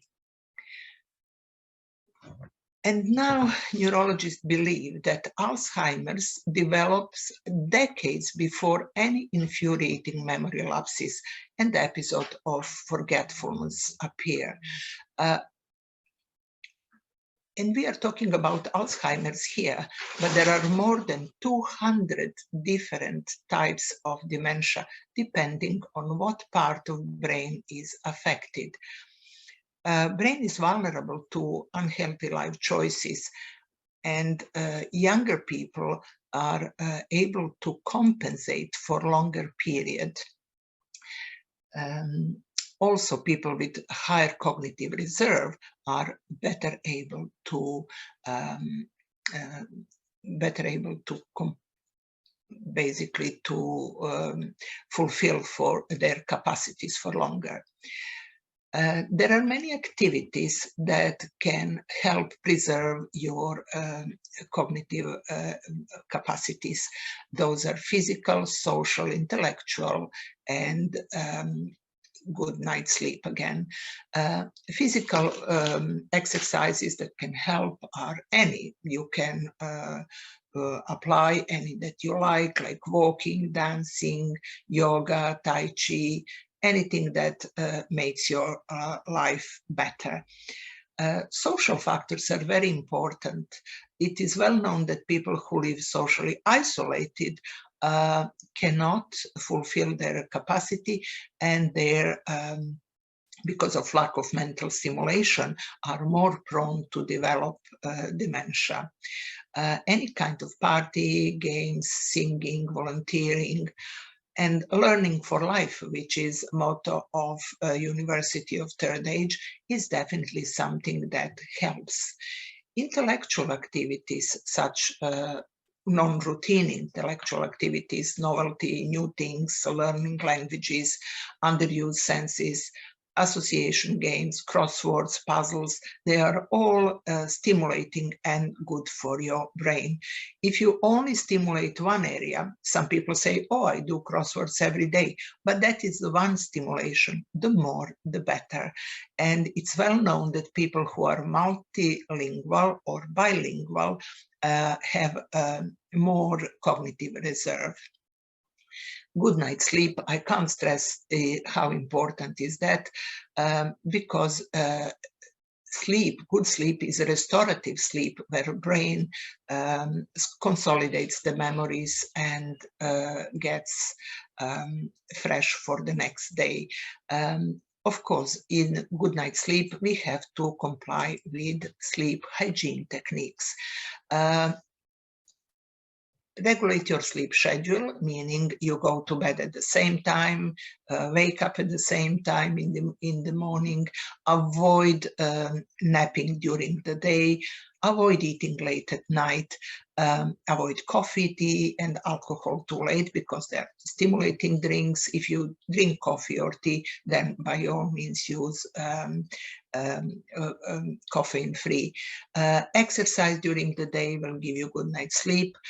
Wind down, avoid noise, and keep sounds out.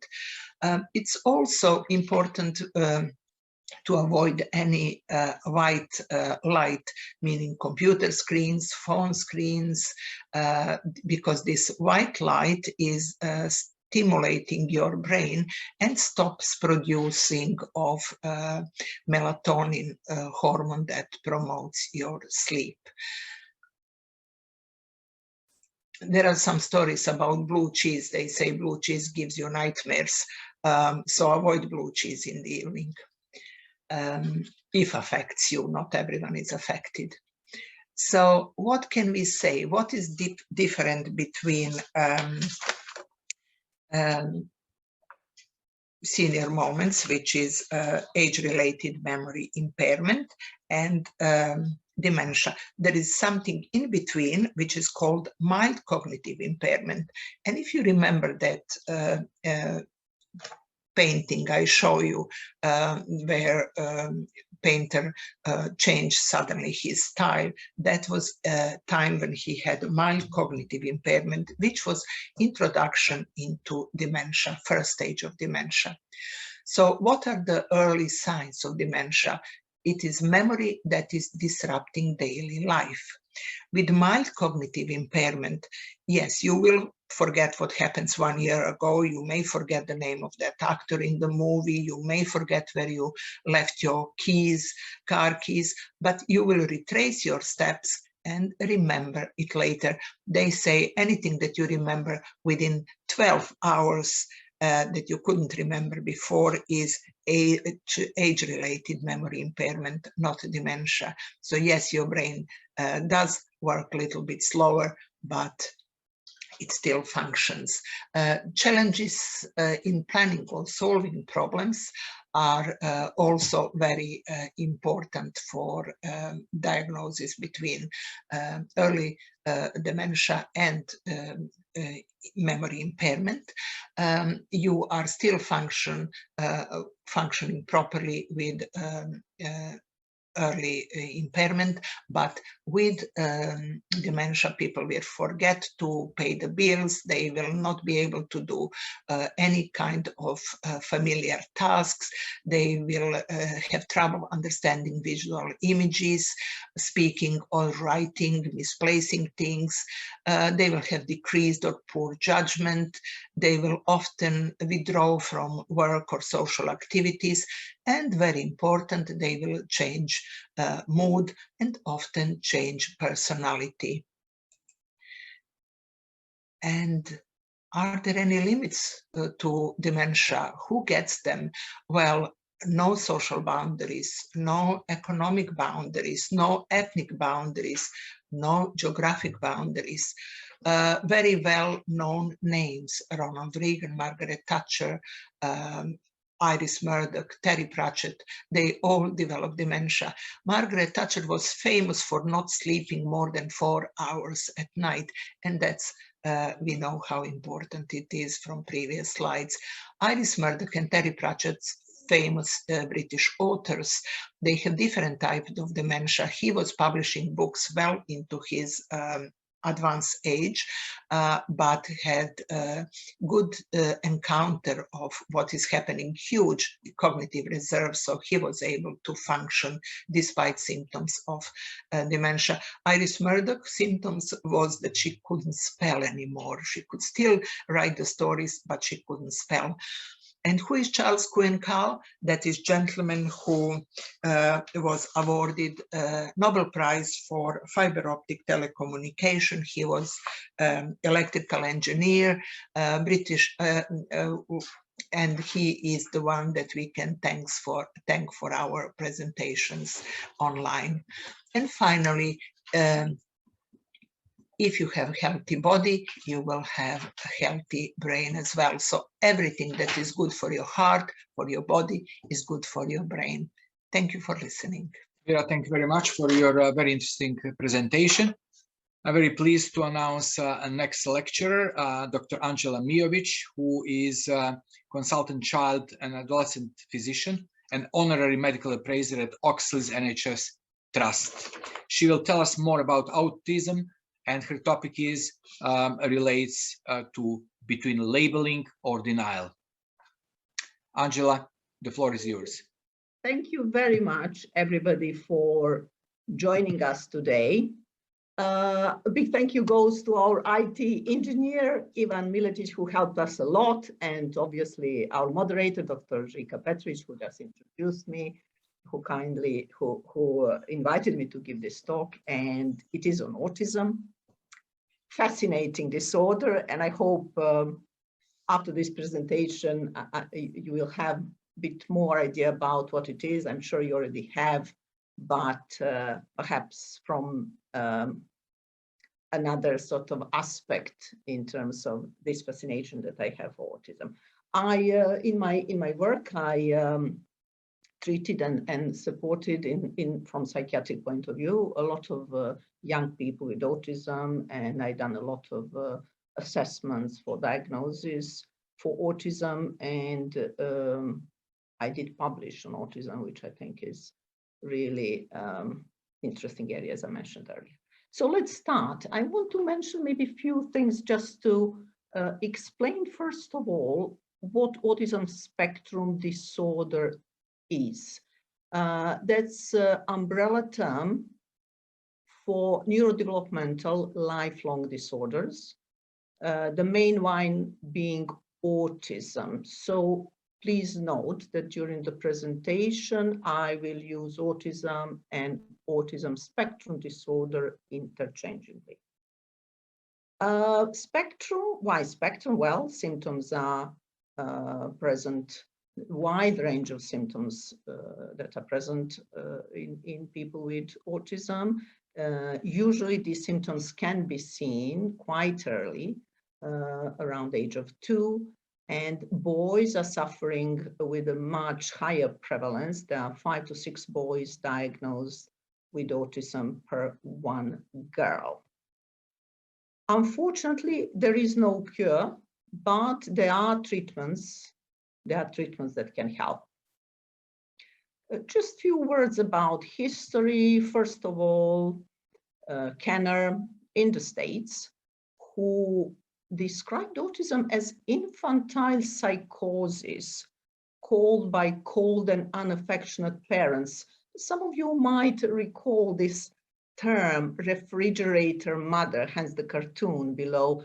These mothers that were almost accused of raising children who will later on present with autism as self-centered, as sort of not responding to that much to other people, not affectionate, and the cause at the time, and according to Kenner, were these cold parents, i.e. refrigerator mother. Luckily, very soon, Asperger, German physician, published his view on autism, and he said autism is lifelong, which is very correct condition, polygenetic, very correct again, because it has to do with a lot to do with genes. It's disability that requires compassionate form of support over the one's whole life. I will come back to this socially awkward scientist. That is something that he mentioned in a minute. So what do the brain, what does it look like? Well, It is different in people who have autism spectrum disorder, autism. It is different in terms of its structure. Certain areas are smaller. It's different in terms of how it functions. Connection between neurons, which are brain cells, are set up in a different way. Some are lacking. People prove that with studies like functional MRI and other studies that are used in neurology. And what caused it? Well, we don't know what caused autism in most of the cases. Clearly, there is research about genes, about changes in genes. That's about 10% of cases of individuals who have autism. We can really show that there are particular gene mutations, how we call it. We have to mention environmental factors. Sometimes rubella in pregnant women can sort of be associated with autism in a newborn, some medication, some deficiency I mentioned here. Genes, really, really important. There are families with predisposition for autism because they're loaded with these genetic mutations that they can pass to their children, and then their children becoming parents can pass it to their children. Twin studies show that if one twin is affected, there is a high probability of 36 to 95% that another twin will have autism. And also I want to mention this spontaneous. So in the parents, something happens in the mother's egg or father's sperm. So no cases of autism in their family, but spontaneous mutation changes in the genes, and that can be associated with autism. Obviously, you probably heard of older the age of parents, that is another risk factors, and many other mentioned. At this point, I would like to bring in these two terms, neurotypical and neurodiverse. I think they do bring another point of view, and they are coined by some people in autism community. So not everyone in autism community agrees that autism isn't a condition. So these terms are controversial. However, I think it's important to be familiar with them. Neurotypical describe individuals with typical neurological development. So in traditional terms, we'll call them normal. So neurotypical normal brain, somebody who does not have ASD or autism. Those individuals with autism, they are addressed as neurodiverse. What they come up even more with, they say that actually neurotypical individuals lack strengths that those on the spectrum, those with autism, i.e. neurodiverse in their terminology, do have. So what are these strengths? Let's go through them. And here I will come back to Asperger and his idea about awkward scientists, okay? Here they are. They say that neurotypical individuals, traditionally normal, are easily distractible. They are obsessively social, and they suffer from a deficit attention to detail. So just to bring back this idea of awkward scientists, you can imagine somebody who is really, really focused on something that they are working on, that they are making experiments on. They are invited for a party, for clubbing, they won't come. They will be focused, so they won't be easily distractible from their focus of their intention. They will think that other people all the time, not missing parties or anything social, are actually obsessively social. And they will be very, very able to give attention to details. And with this type of attitude, you have to remember there are so many, these awkward scientists, as you call them, that really, owing to these characteristics, they brought fantastic discoveries that humanity and civilization really benefited from. So I think it's important to keep this terminology in mind. However, these terms are not formal medical categories. So let's move on to just explaining what autism spectrum disorders group is. This is autism, first of all. symptoms are related to difficulties with language, with social, that they have problems in social interactions, and they also have repetitive patterns of behavior as well. 50%, nearly half of them have intellectual disability. But in the next group that belongs to this sort of autism spectrum disorder group is Asperger syndrome. They do not have any language delay, and their intelligence is normal, i.e. they don't have cognitive impairment. And there are two more disorders in this group. First of all, atypical autism. They're similar to autism, but they do not really meet diagnostic criteria. So a lot of symptoms present, but not enough so that one can announce and call it autism. And the last disorder is a disorder where, unfortunately, young children do gain a lot of skills, but sadly, after the age of 3 or 4, they start losing these skills. You probably hear more and more about autism over the past decade or so, because prevalence has increased. And this diagram shows how it went over years. For instance, here in 2009, so say roughly about 10 years ago, it was 1 in 110, and now is 1 in 68. So doubled just over the past 10 years. Well, why? We think that it's to do with changes in diagnostic criteria, and we think it's to do with younger children having been assessed for autism. Also, increase in risk factors certainly cannot be ruled out.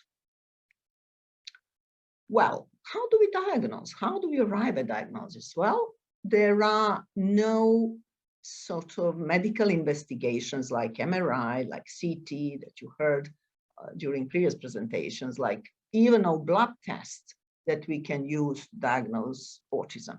How we do it? Well, there is a person who assesses professional, can be psychologist, can be psychiatrist, can be a pediatrician, who during clinical interview, using or not using diagnostic tools. These are instruments, for instance, particular questionnaires that examiner has to adhere to score the individual and to announce diagnosis. This is not must do for arriving to autism diagnosis. And I have to say it is usually diagnosed in younger children, but equally teenagers, adolescents, even adults who struggle for whole life and never got the name to their problem can be diagnosed with autism. Obviously, they have to meet certain criteria. And there is a routine mandatory screen that young children go through at the age of 18 to 24 months. So what are the tools? Well, tools depend on two actually parts of assessment. One part is going through questions and asking the person who is assessed for autism about their development, about their social skills, their social sort of way of living, asking about how and when they gain certain skills during their early childhood. And another part is actually observing the individual. What we do, we create certain situations, and I tell a bit more about it in a minute, where we observe in this engineered situation what, this is just child, can be teenager or adult, how they respond to certain situations, how they behave, what they do and what they say. And then we score it against very structured manuals. So first part of it, where we ask questions about language, questions about social skills, questions about repetitive behavior and these type of habits. We use manuals. I mentioned here two, ICD-10, mainly Europe and the UK, and DSM-5. These are very precise manuals with diagnostic criteria. So when we diagnose somebody with autism, those individuals have to score on certain number of questions, have to show certain number of symptoms. These symptoms are generally grouped into two sort of areas. One is social communication, language is here too. And another area that we look for symptoms is restricted interests. and repetitive behaviors. Also, it's important to mention that these problems really have to be pervasive, which means if an adult person have problems or adolescent, these problems have to be present at school and at home. So it cannot be that symptoms of autism are present only in one environment, hence the term pervasive. Problems have to be present for early childhood, definitely. They have to cause significant impairment, and they cannot be really explained by intellectual disability, because I mentioned nearly 50% of people with autism have intellectual disabilities, but they also have other mental health disorders, and I will address this in a minute. So this is about first part of diagnosis, just going through questions and ascertaining symptoms in these two areas. Second part is observation. For instance, the manual is called AIDUS, and this is sort of situation where the examiner has, there is a task where you ask a person to construct certain sort of image using these plastic pieces. And what we do, we look how this person that is assessed is progressing, what is eye contact, what does eye contact look like, how they get to have these pieces, there are different ways, and all that is observed and scored. Possible presentations, I mentioned language problems. This is must have for autism, not for Asperger. And these are some symptoms that one can observe, and they're part of diagnostic criteria. For instance, no two-word phrases by the age of 2. Other things also need to be present, some of them, not all of them. I just mentioned a number of them, but it doesn't mean that everybody with autism will have everything that is on the list here: poor eye contact, lack of interest of others, poor gesturing. All these things can be present, from coordination problems to rituals. They love certain things done in a certain way. They hate when parents, for instance, change the way to school. They hate if mother telling them a bedtime story, forget one simple sentence or change that particular sentence. No, that can cause temper tantrum because it hasn't been done in the way that is their routine.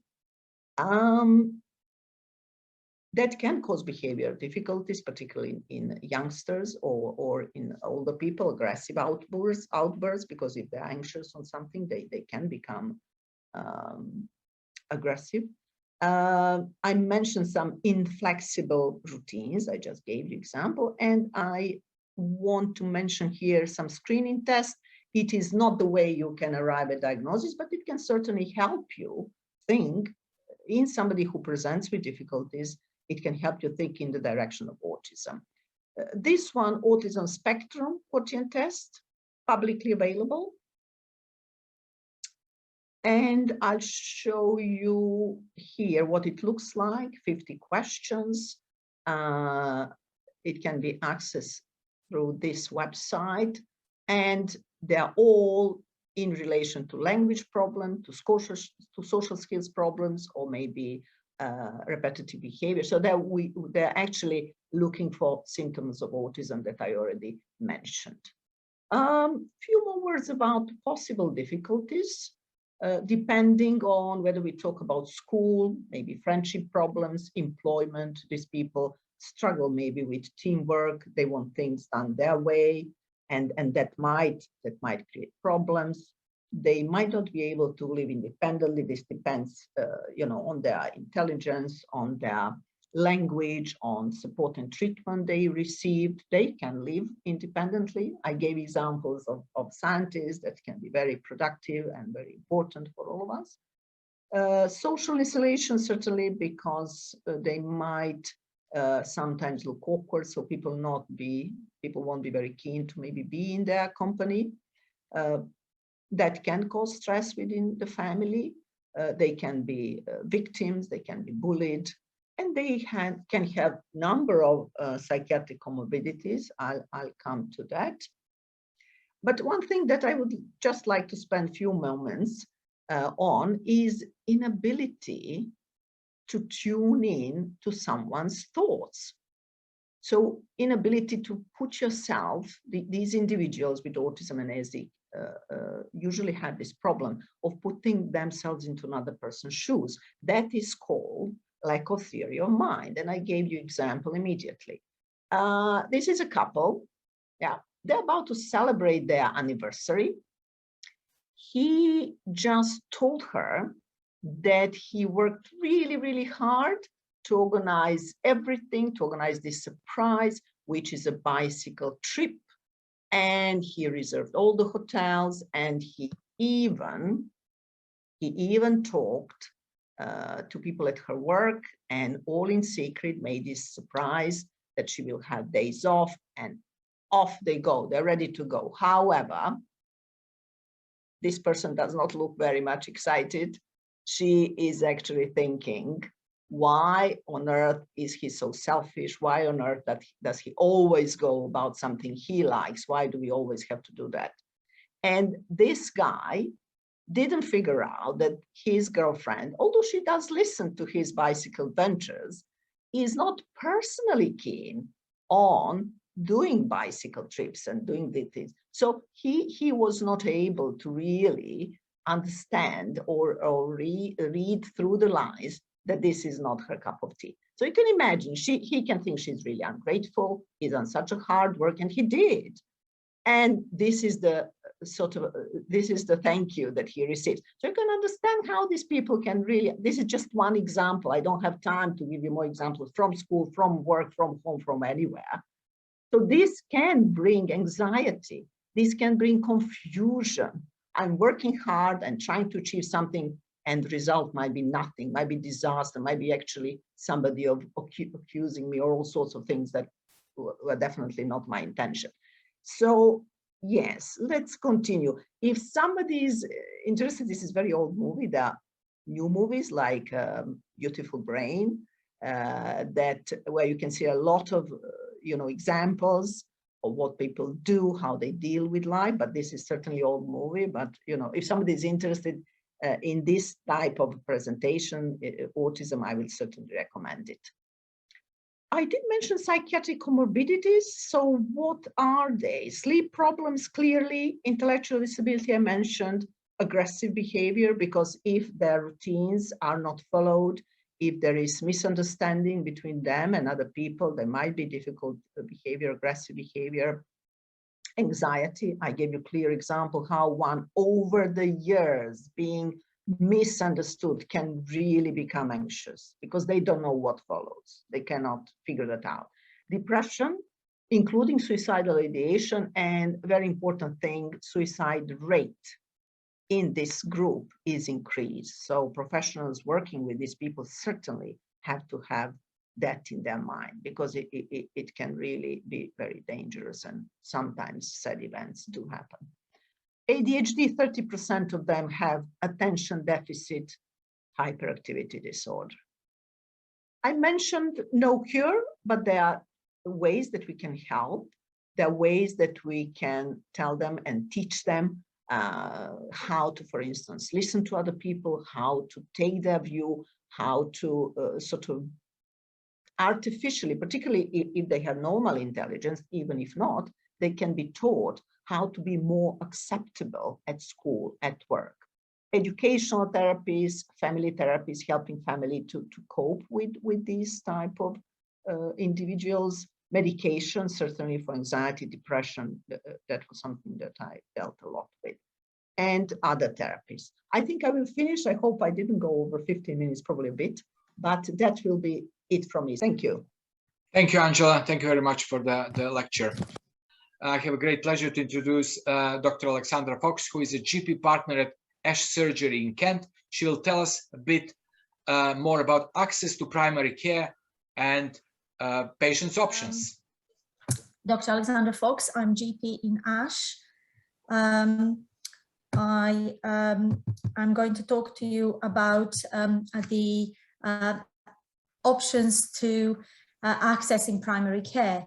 The subject came about as I was thinking about the subject for this talk, as a lot of our patients seem to have difficulty in accessing general practice, and we could not understand it because we were busier than ever. I had a little look into it, and I thought it may be interesting to share with everybody. First of all, I just wanted to mention that primary care is not just general practice. It is also community health teams, community pharmacy, dental services, and eye health services. And knowing where to go, which particular service out of all these to access can not only help reduce impact to your general practice services, but can also be the fastest way of getting the appropriate advice and treatment. And I've put this slide just as a little exercise for everybody, where you can attempt to match the condition to the most appropriate service. And you can see that general practice is just one of many places where you could go to get help rather quickly. For example, for strains and sprains, you wouldn't be going to general practice. You would probably go to an urgent treatment center if you can't get help from the pharmacy or look it up online and do it at home. The general practice teams have actually changed, and the change has been sudden in the last couple of years since the COVID. All these changes have been subtle and have been coming already over the last few years, but suddenly, due to repeated lockdowns and changes in the way we work, our teams have really changed dramatically. The general practice team consists of obviously doctors, but you would notice it isn't just GPs. We now have other specialties, geriatricians, which is older people, health specialists, pediatricians, oncologists, rehabilitation specialists working within wider primary care setting. We all, of course, have nurses, but apart from practice nurses and district nurses, we have specialists, respiratory, cardiology, diabetes nurses, palliative team nurses. We also have physiotherapists, paramedics, healthcare assistants, social prescribers, which are a rather newer addition to our teams. These are the people that can help with signposting our patients to the best exercise class, the best class for losing weight, the best way to stop smoking, for example. So just a general health and self-help for the health. We also have pharmacists within the surgeries who frequently do medication reviews for our patients, and we have midwives. So you can see that our team is much wider than general practice used to be. Do they all work in GP surgeries? Well, generally, yes. Most GP surgeries these days will have access to all of the above healthcare practitioners. But general practice is these days a little bit wider than a single surgery. We have now partnered within networks in certain locations who further employ wider teams for the whole area. And all of these teams are accessed through a normal route through your general practice. So you may ask yourself, do I always see GP for any of my health concerns? And yes, in a lot of cases, that is still true. About 70% of our consultations are specific to us and cannot be done by any other healthcare practitioner in our team. But nearly 20% and sometimes more of all GP appointments in UK can be dealt with alternative healthcare professional. This is statistics from BMA and also NHS England websites. Knowing who to see can provide you frequently with much faster, not just more appropriate appointment, and also, as we mentioned before, reduce pressure on your surgery. So how does it all work now? Well, before calling the surgery, we would like our patients to think, can I get help somewhere else? Can I help myself? In many cases, you can apply self-help, and my colleague, a GP, will answer some of these questions later and talk about self-help a bit later.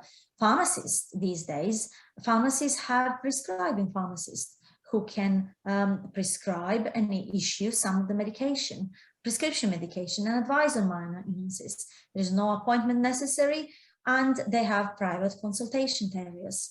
Obviously, dentists will need to see the patient to investigate that painful swelling in your jaw and treat it accordingly. 111 service can offer advice and guidance and direct you into an appropriate service. NHS App, I will mention this again later. I use it personally, and it really is a marvelous thing. What you can do on NHS App, you can get, you can have written advice and for minor illnesses and self-care. Also, minor injury units and walk-in centres have been here for quite a while, and we all know that they are pretty good in helping with non-urgent conditions and minor injuries. They are staffed by experienced nurses, and they also have no appointment system necessary, so you can get help pretty quickly. Just to add to the point of why we have now such wider team and why was that necessary. It was necessary for many reasons, but in recent years the GP numbers have actually decreased, and now we have less GPs per number of patients than we ever had, which makes it rather difficult to just see GP every time you would like to. So the question now is, I can't see my GP. And that is certainly not what I'm trying to say. Of course you can, but because the GP's numbers have reduced, we are frequently taking a consultant role, leading the wider team and seeing face-to-face or over the telephone and video many complex patients that cannot be seen by our other members of our team. Of course, patient preference is important, and those that prefer to see a GP, they still can. Another slide from BMA website illustrating how number of appointments in general practice have now moved from a majority of being seen by GP, which is here in a lighter blue color, to now only about 50%, if not less, of patients are seen by GPs themselves, and the rest quite successfully by other healthcare professionals within our wider team. Now, okay, you decided you definitely need to see a GP, but the question is, I can't pass the receptionist. Now, this is a very, very frequent complaint that our patients have, and understandably so. I have the same issue when I call my GP. But I thought it is important to mention this here, because apart from being the face of surgery and having a basic task of booking an appointment, receptionists are now trained to do basic triage and signposting. And because our teams are now so large, and because we have so many different healthcare professionals in the team, it is vital to explain exact reason for the appointment, so receptionists can book you in with the most appropriate professional. But also, let's not forget, phoning the surgery is such a last century thing to do, isn't it? We are now moved on, and we have other ways of contacting your surgery. And NHS App is one of the ways I have mentioned before. I will talk about it a bit more on the next slide, but we also have something called E-Consultations, where we have a place on our website where you can click on, you do a small questionnaire, and the surgery has to respond to you within 24 hours. I would argue that is way quicker than booking an appointment in maybe 2 weeks' time. The NHS App, I must admit, a really, really good thing that has come up in recent years. You can see here on the bottom what you can do with this app. You can book an appointment. No need to call the receptionist. No need to wait for God knows how many minutes online. You can book an appointment at the time and the date that suits you. You can request your prescription, which is again absolutely brilliant, and it stops you needing to call the surgery. You can see your almost full health record the GPs have on you, which is again very useful. But also you can see here a little icon here for advice. So that takes you into an NHS website that gives you a very good advice on all sorts of minor illnesses, on self-help and other conditions. So if you didn't so far, please try this app. It really is helpful. I wanted to talk about self-care a little bit, but I realized that my colleague is going to talk about it more, so I will not delve into it. But I do want to put this slide, which shows that actually normal illnesses that don't necessarily need treatment, like sinusitis and cough after a viral respiratory infection, can take 3 weeks to clear, and it doesn't necessarily need treatment. I'm sure you have heard this before, but I thought it is important to say. And of course, see you in surgery. The GP practice is open, and the only thing you will see is that we have changed the way we are contacted. We have changed the way we provide our care, very frequently by telephone or video, and you can access, as I said, our services through NHS App or online. Your prescriptions will now be done electronically, and you can pick it up directly from the pharmacy. And your practice increasingly is not prescribing medicines that are available to buy over the counter. I hope this is all helpful and it clears up some misconceptions about what we can offer these days. That is all from me. Thank you. Thank you, Aleksandra. It's very reassuring that we know that we can still see our GPs, provided we pass the receptionist. That's fantastic. So in case we can't, I think that the next speaker, Dr. Zarko Stefan, GP from London, can tell us more what we can do and what minor health conditions we can solve with self-care. Zarko, over to you. The reason for this presentation is basically in order to get better understanding of the medical side and improve the knowledge about self-care for minor ailments in general population.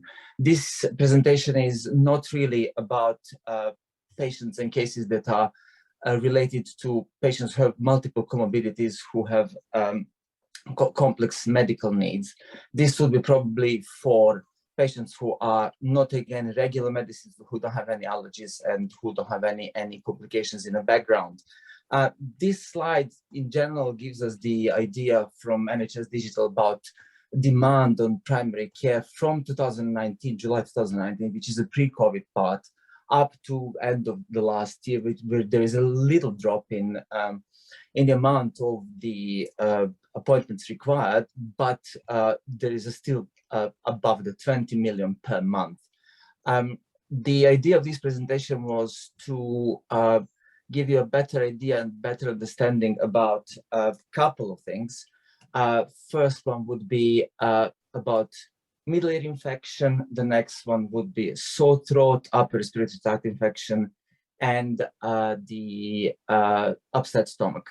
The wording in this presentation is based for lay members of the public, so I'm really not going to go into very technical and very medical terms.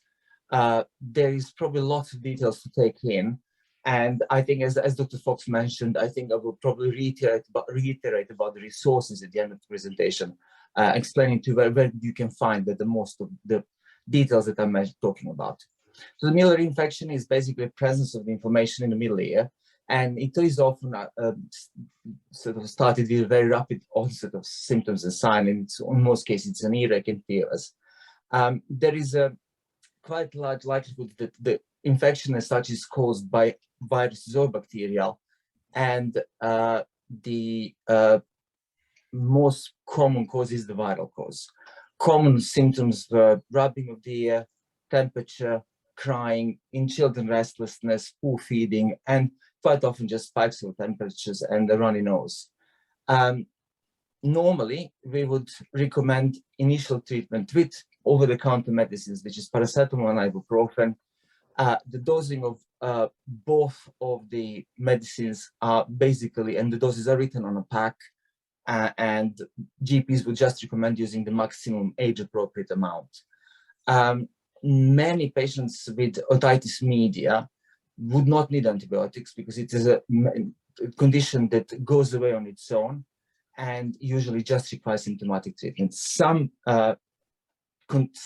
factors would increase GP's likelihood to prescribe the antibiotics, and that would be in children who are younger than 2 years, children who are having temperatures for more than 3 days above 38 degrees, and patients who are generally unwell.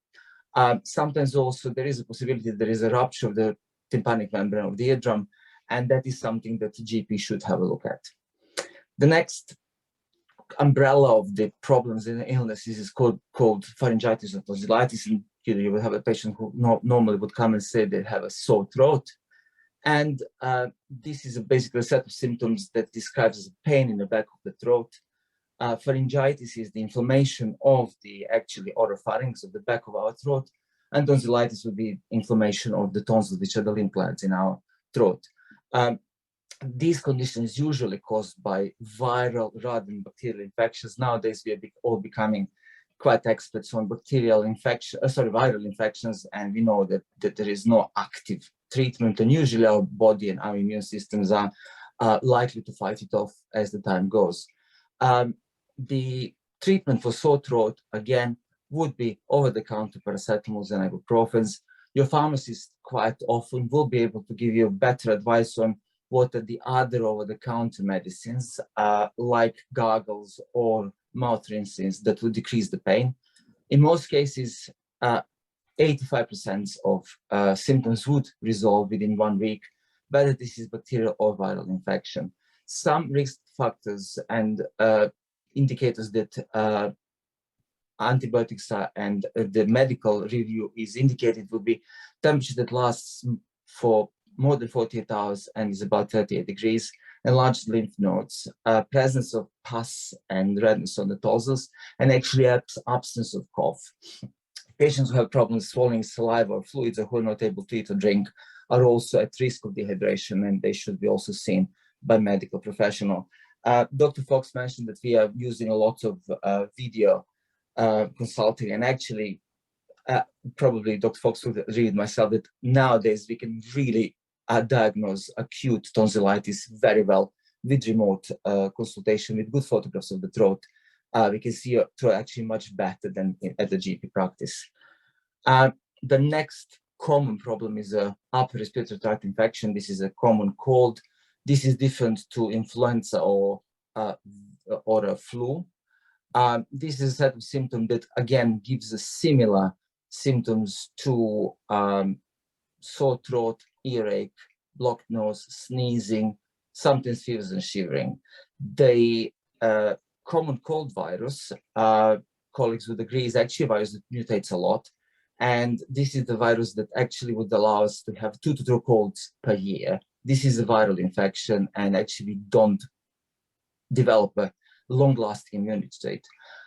We would also have quite often in general practice parents who are coming and saying, you know, my child is coughing since from the start of the school year, and actually that's normal because you can have a child that has 5 to 8 colds per season, and if you count that can last for up to 3 weeks, then you can basically assume that actually your child is allowed to cough from September until April, provided they are well with that cough.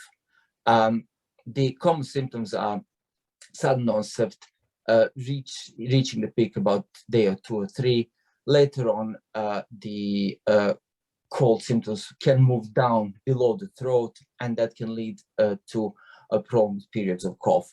Cough is allowed to be present as long as the patient is feeling well for up to 3 weeks. The treatments are supportive treatments. The National Institute of Clinical Excellence actually is not recommending any cough remedies for children younger than 2 years. There's also no relevant and supporting data that any of the cough mixtures work. So therefore, actually buying expensive stuff at the pharmacy is as good as buying honey and lemon and using the home remedies. The prolonged coughs, any symptoms that are prolonged should require medical attention. These are the pointers on the slide that would make us more likely to think about requirement to see a GP or other healthcare professional. That's a prolonged cough, change to the color of the phlegm, feeling unwell, worsening rather than improvement of the symptoms, and any patients who are having a background medical problems. The next very big umbrella of illnesses that again would probably be expected to be self-managed is gastroenteritis or stomach upset. This is either infection of the upper gastrointestinal tract, which is the stomach, or the irritation of the bowel. Normal clinical picture of the symptoms is it's a sudden onset with nausea, vomiting, which then later on moves into tail end problems and into multiple areas. In both scenarios, the most critical part is actually making patients hydrated and there is enough fluids within the body. The vomiting period usually lasts for about a day or two, and then the diarrhea should last for about 3 to 4 days. The risks of complications with stomach upset is dehydration, and then there are some other problems that can follow on that are related to the actual body's response to the bacterial infection. As a rule, we would normally say that 200 ml of fluids should be followed by any episode of vomiting on the top of your normal fluid requirement. Nowadays, this used to be the advice for the children, but actually it's now being applied to the adults as well. Actually, that frequent and small sips of fluids are most likely to stay within the gastrointestinal system. Patients would sometimes feel very thirsty and they will have a gulp of a pint of water, actually that will come back out very quickly. What is more likely to stay inside of the system is a small frequent sips.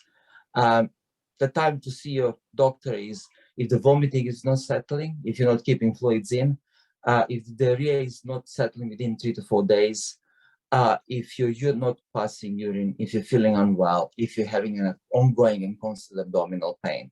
In that case, you should probably contact your GP. And actually, myself as a GP, if I have a patient who has abdominal pain, very low threshold on seeing face-to-face.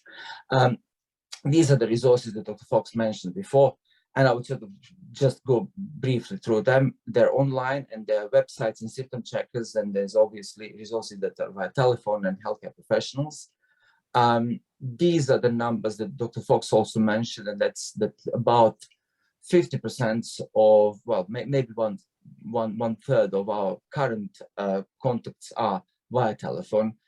You need to bear in mind that if patient is talking to a doctor and I'm confident to give advice over the telephone, that means that usually GPs are happy to take the amount of risk of providing a telephone advice rather than bringing the patient in. These are a couple of websites that are useful. It's nhs.uk, and also a very good website that provides a lot of advice on symptoms and how to manage and when to see the doctor is a website called patient.info. They're both proofread by healthcare professionals, and they're fully up to date with the current guidelines. Other websites that can be used is depending on the part of the country that your GP surgery is, and that's the E-Consult that Dr. Fox mentioned. That there's also Ask My GP, which is a very good platform for online contact with patients.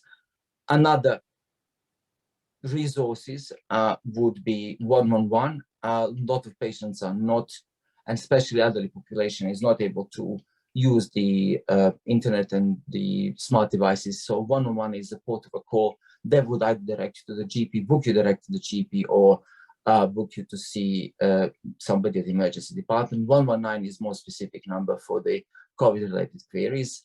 The importance, and I'm reiterating Dr. Fox's presentation, and that is that actually community pharmacies are very resourceful and very useful colleagues who are basically often able to at least initiate the treatment, send the patient either to the A&E or to the GP, or say, okay, if this doesn't get better, then we'll need to see you. Just a little overview of other colleagues who are also present at the GP surgeries, and that those are practice nurses, nurse practitioners, and this is the conclusion. And that message to take is that most coughs, colds, and sore throats or earaches do not require input from the doctor initially, and they can be managed by over-the-counter medication. In most cases, paracetamol 500 milligrams times 2 for adult every 6 hours, and ibuprofen 400 milligrams every 8 hours that can be combined is appropriate unless there are any complications in the background. And the summary is that antibiotics are rarely indicated. Online resources are present and they provide excellent advice. And please don't forget about your pharmacist. And that's it. Thank you very much for listening. Very much, Zarko, on this very useful lecture. I hope everyone can get some peak of wisdom in treating themselves, some minor condition occurs. And finally, we have come to the last but not the least important lecture. So we've got our Mirjana Petrovic, who is a senior clinical fellow in obstetrics and gynecology at University College Hospital in London. She will tell us a bit more about irregular and postmenopausal bleeding. Milena, over to you. Thank you very much, Ziko. So as Zika said, I will give some information for one of the most common referral to obstetrics and gynecology, and it is on irregular and postmenopausal bleeding. Sorry. So what is menstrual cycle? Menstrual cycle is the time from the first day of a woman's period to the day before her next period, and usual length is between 21 and 35 days. Menarche is a first period in life, and it's usually occurring between 9 and 16 years of age. And menopause is the last period in life, followed by 12 months with no bleeding at all, not even a trace, not even a spot of blood. And the menopausal transition is the most commonly between age of 45 to 55. So what is menstrual cycle? It is the process of egg maturation from the follicle to the mature egg and its release, what is called ovulation. And then again, we are getting back to the menstruation, which is actually when the uterine lining sheds away. And the period usually normally lasts 3 to 8 days. Irregular bleeding is bleeding that occurs between periods. It is prolonged bleeding and also postcoital or bleeding after the intercourse. So what are the possible causes of irregular bleeding? The most common is first few months of starting to use hormonal contraception, such as combined oral contraceptive pill, progesterone-only pill, contraceptive patch, contraceptive ring, contraceptive implant or injections, intrauterine system, well known as Mirena coil, and emergency contraceptive pill. What are the other possible causes? Polyps, as you can see on this image, they are non-cancerous, benign growths in the womb or the lining of the cervix. And then fibroids, they're also non-cancerous or benign growths in or around the womb, made up of muscle and fibrous tissue. Hormonal disbalance, including polycystic ovarian syndrome. Stress, including the stress that is caused most currently by pandemics and coronavirus. Harmless changes to the neck of the womb or cervix surface, which may be called cervical ectropion or cervical erosion. And the most dangerous one is cancer. Now, what is very actual topic is that one of the possible causes is shown to be COVID-19 vaccination. However, there is no evidence to suggest that temporary changes in periods following a COVID-19 vaccine can be concerning, nor that such changes will have any impact on future fertility or ability to have children. So any changes in general revert back to normal after 1 or 2 cycles. So COVID vaccination does not affect the fertility. Also, it is very important to say that unvaccinated pregnant women are more at risk of becoming seriously ill from COVID-19, from preterm birth, for gestational age babies, which means small babies or growth restricted babies, and for stillbirth. Investigation should be initially started at your GP practice, and they include blood tests to assess your hemoglobin and iron level, coagulation, thyroid function tests, and reproductive hormones levels like FSH, estrogen, and similar. Ultrasound can be also organized by your GP, and that is most usually transvaginal ultrasound. Smear test is also something that can be done in your GP practice. Investigations that are done in hospitals are colposcopy, hysteroscopy, and laparoscopy. Colposcopy is when we are looking into your neck of the womb surface under the magnifying glass. It is very similar to smear test. Hysteroscopy is when we are going with a very tiny camera through the neck of the womb, and we look inside your womb, and this is the image we get. And laparoscopy is when more known as a keyhole surgery, when we go through very tiny incision into your tummy, and we look at the organs, including your womb tubes and ovaries. Few words about postmenopausal bleeding. So that is the bleeding that occurs at least 12 months after periods have stopped. So bleeding after menopause is not normal, and you need to take it seriously because it can be a sign of cancerous cells developing. So you should see your GP as soon as possible. What are the most common postmenopausal bleeding causes? That is endometrial or vaginal atrophy, which means that lining of the uterus or vagina becomes thin and dry and very sensitive, so it bleeds more easily. Hormone replacement therapy, or well known as HRT. So if you get irregular bleeding after 12 months of continuous use of HRT, you need to go to your GP. Endometrial hyperplasia, that is when lining of the womb gets too thick and can contain abnormal cells that can later on develop into the cancer. Uterine polyps, cervicitis or endometritis, so that means infection or inflammation of the cervix of the uterus. Endometrial cancer, that is the cancer of the lining of the womb. Cervical cancer, cancer of the cervix or neck of the womb. And bleeding from other areas, because some other organs are surrounding that area as well, like bladder, rectum, that is bowel opening, and the skin of the surrounding area. So what are the investigations that should be immediately done? So at your GP practice, you should have examination, smear test to check the cervical cells, and you should have organized ultrasound. And vaginal ultrasound is the gold standard. In the hospital, you should have a biopsy of the lining of the uterus, either using the small straw-like tube or hysteroscopy. All investigations should be organized within 2 weeks, and final diagnosis should be given to you by 28 days. That is all that I had to say for today, and I hope you'll find this information useful. Thank you very much. Thank you very much, Milena. Very, very interesting and I hope useful lecture.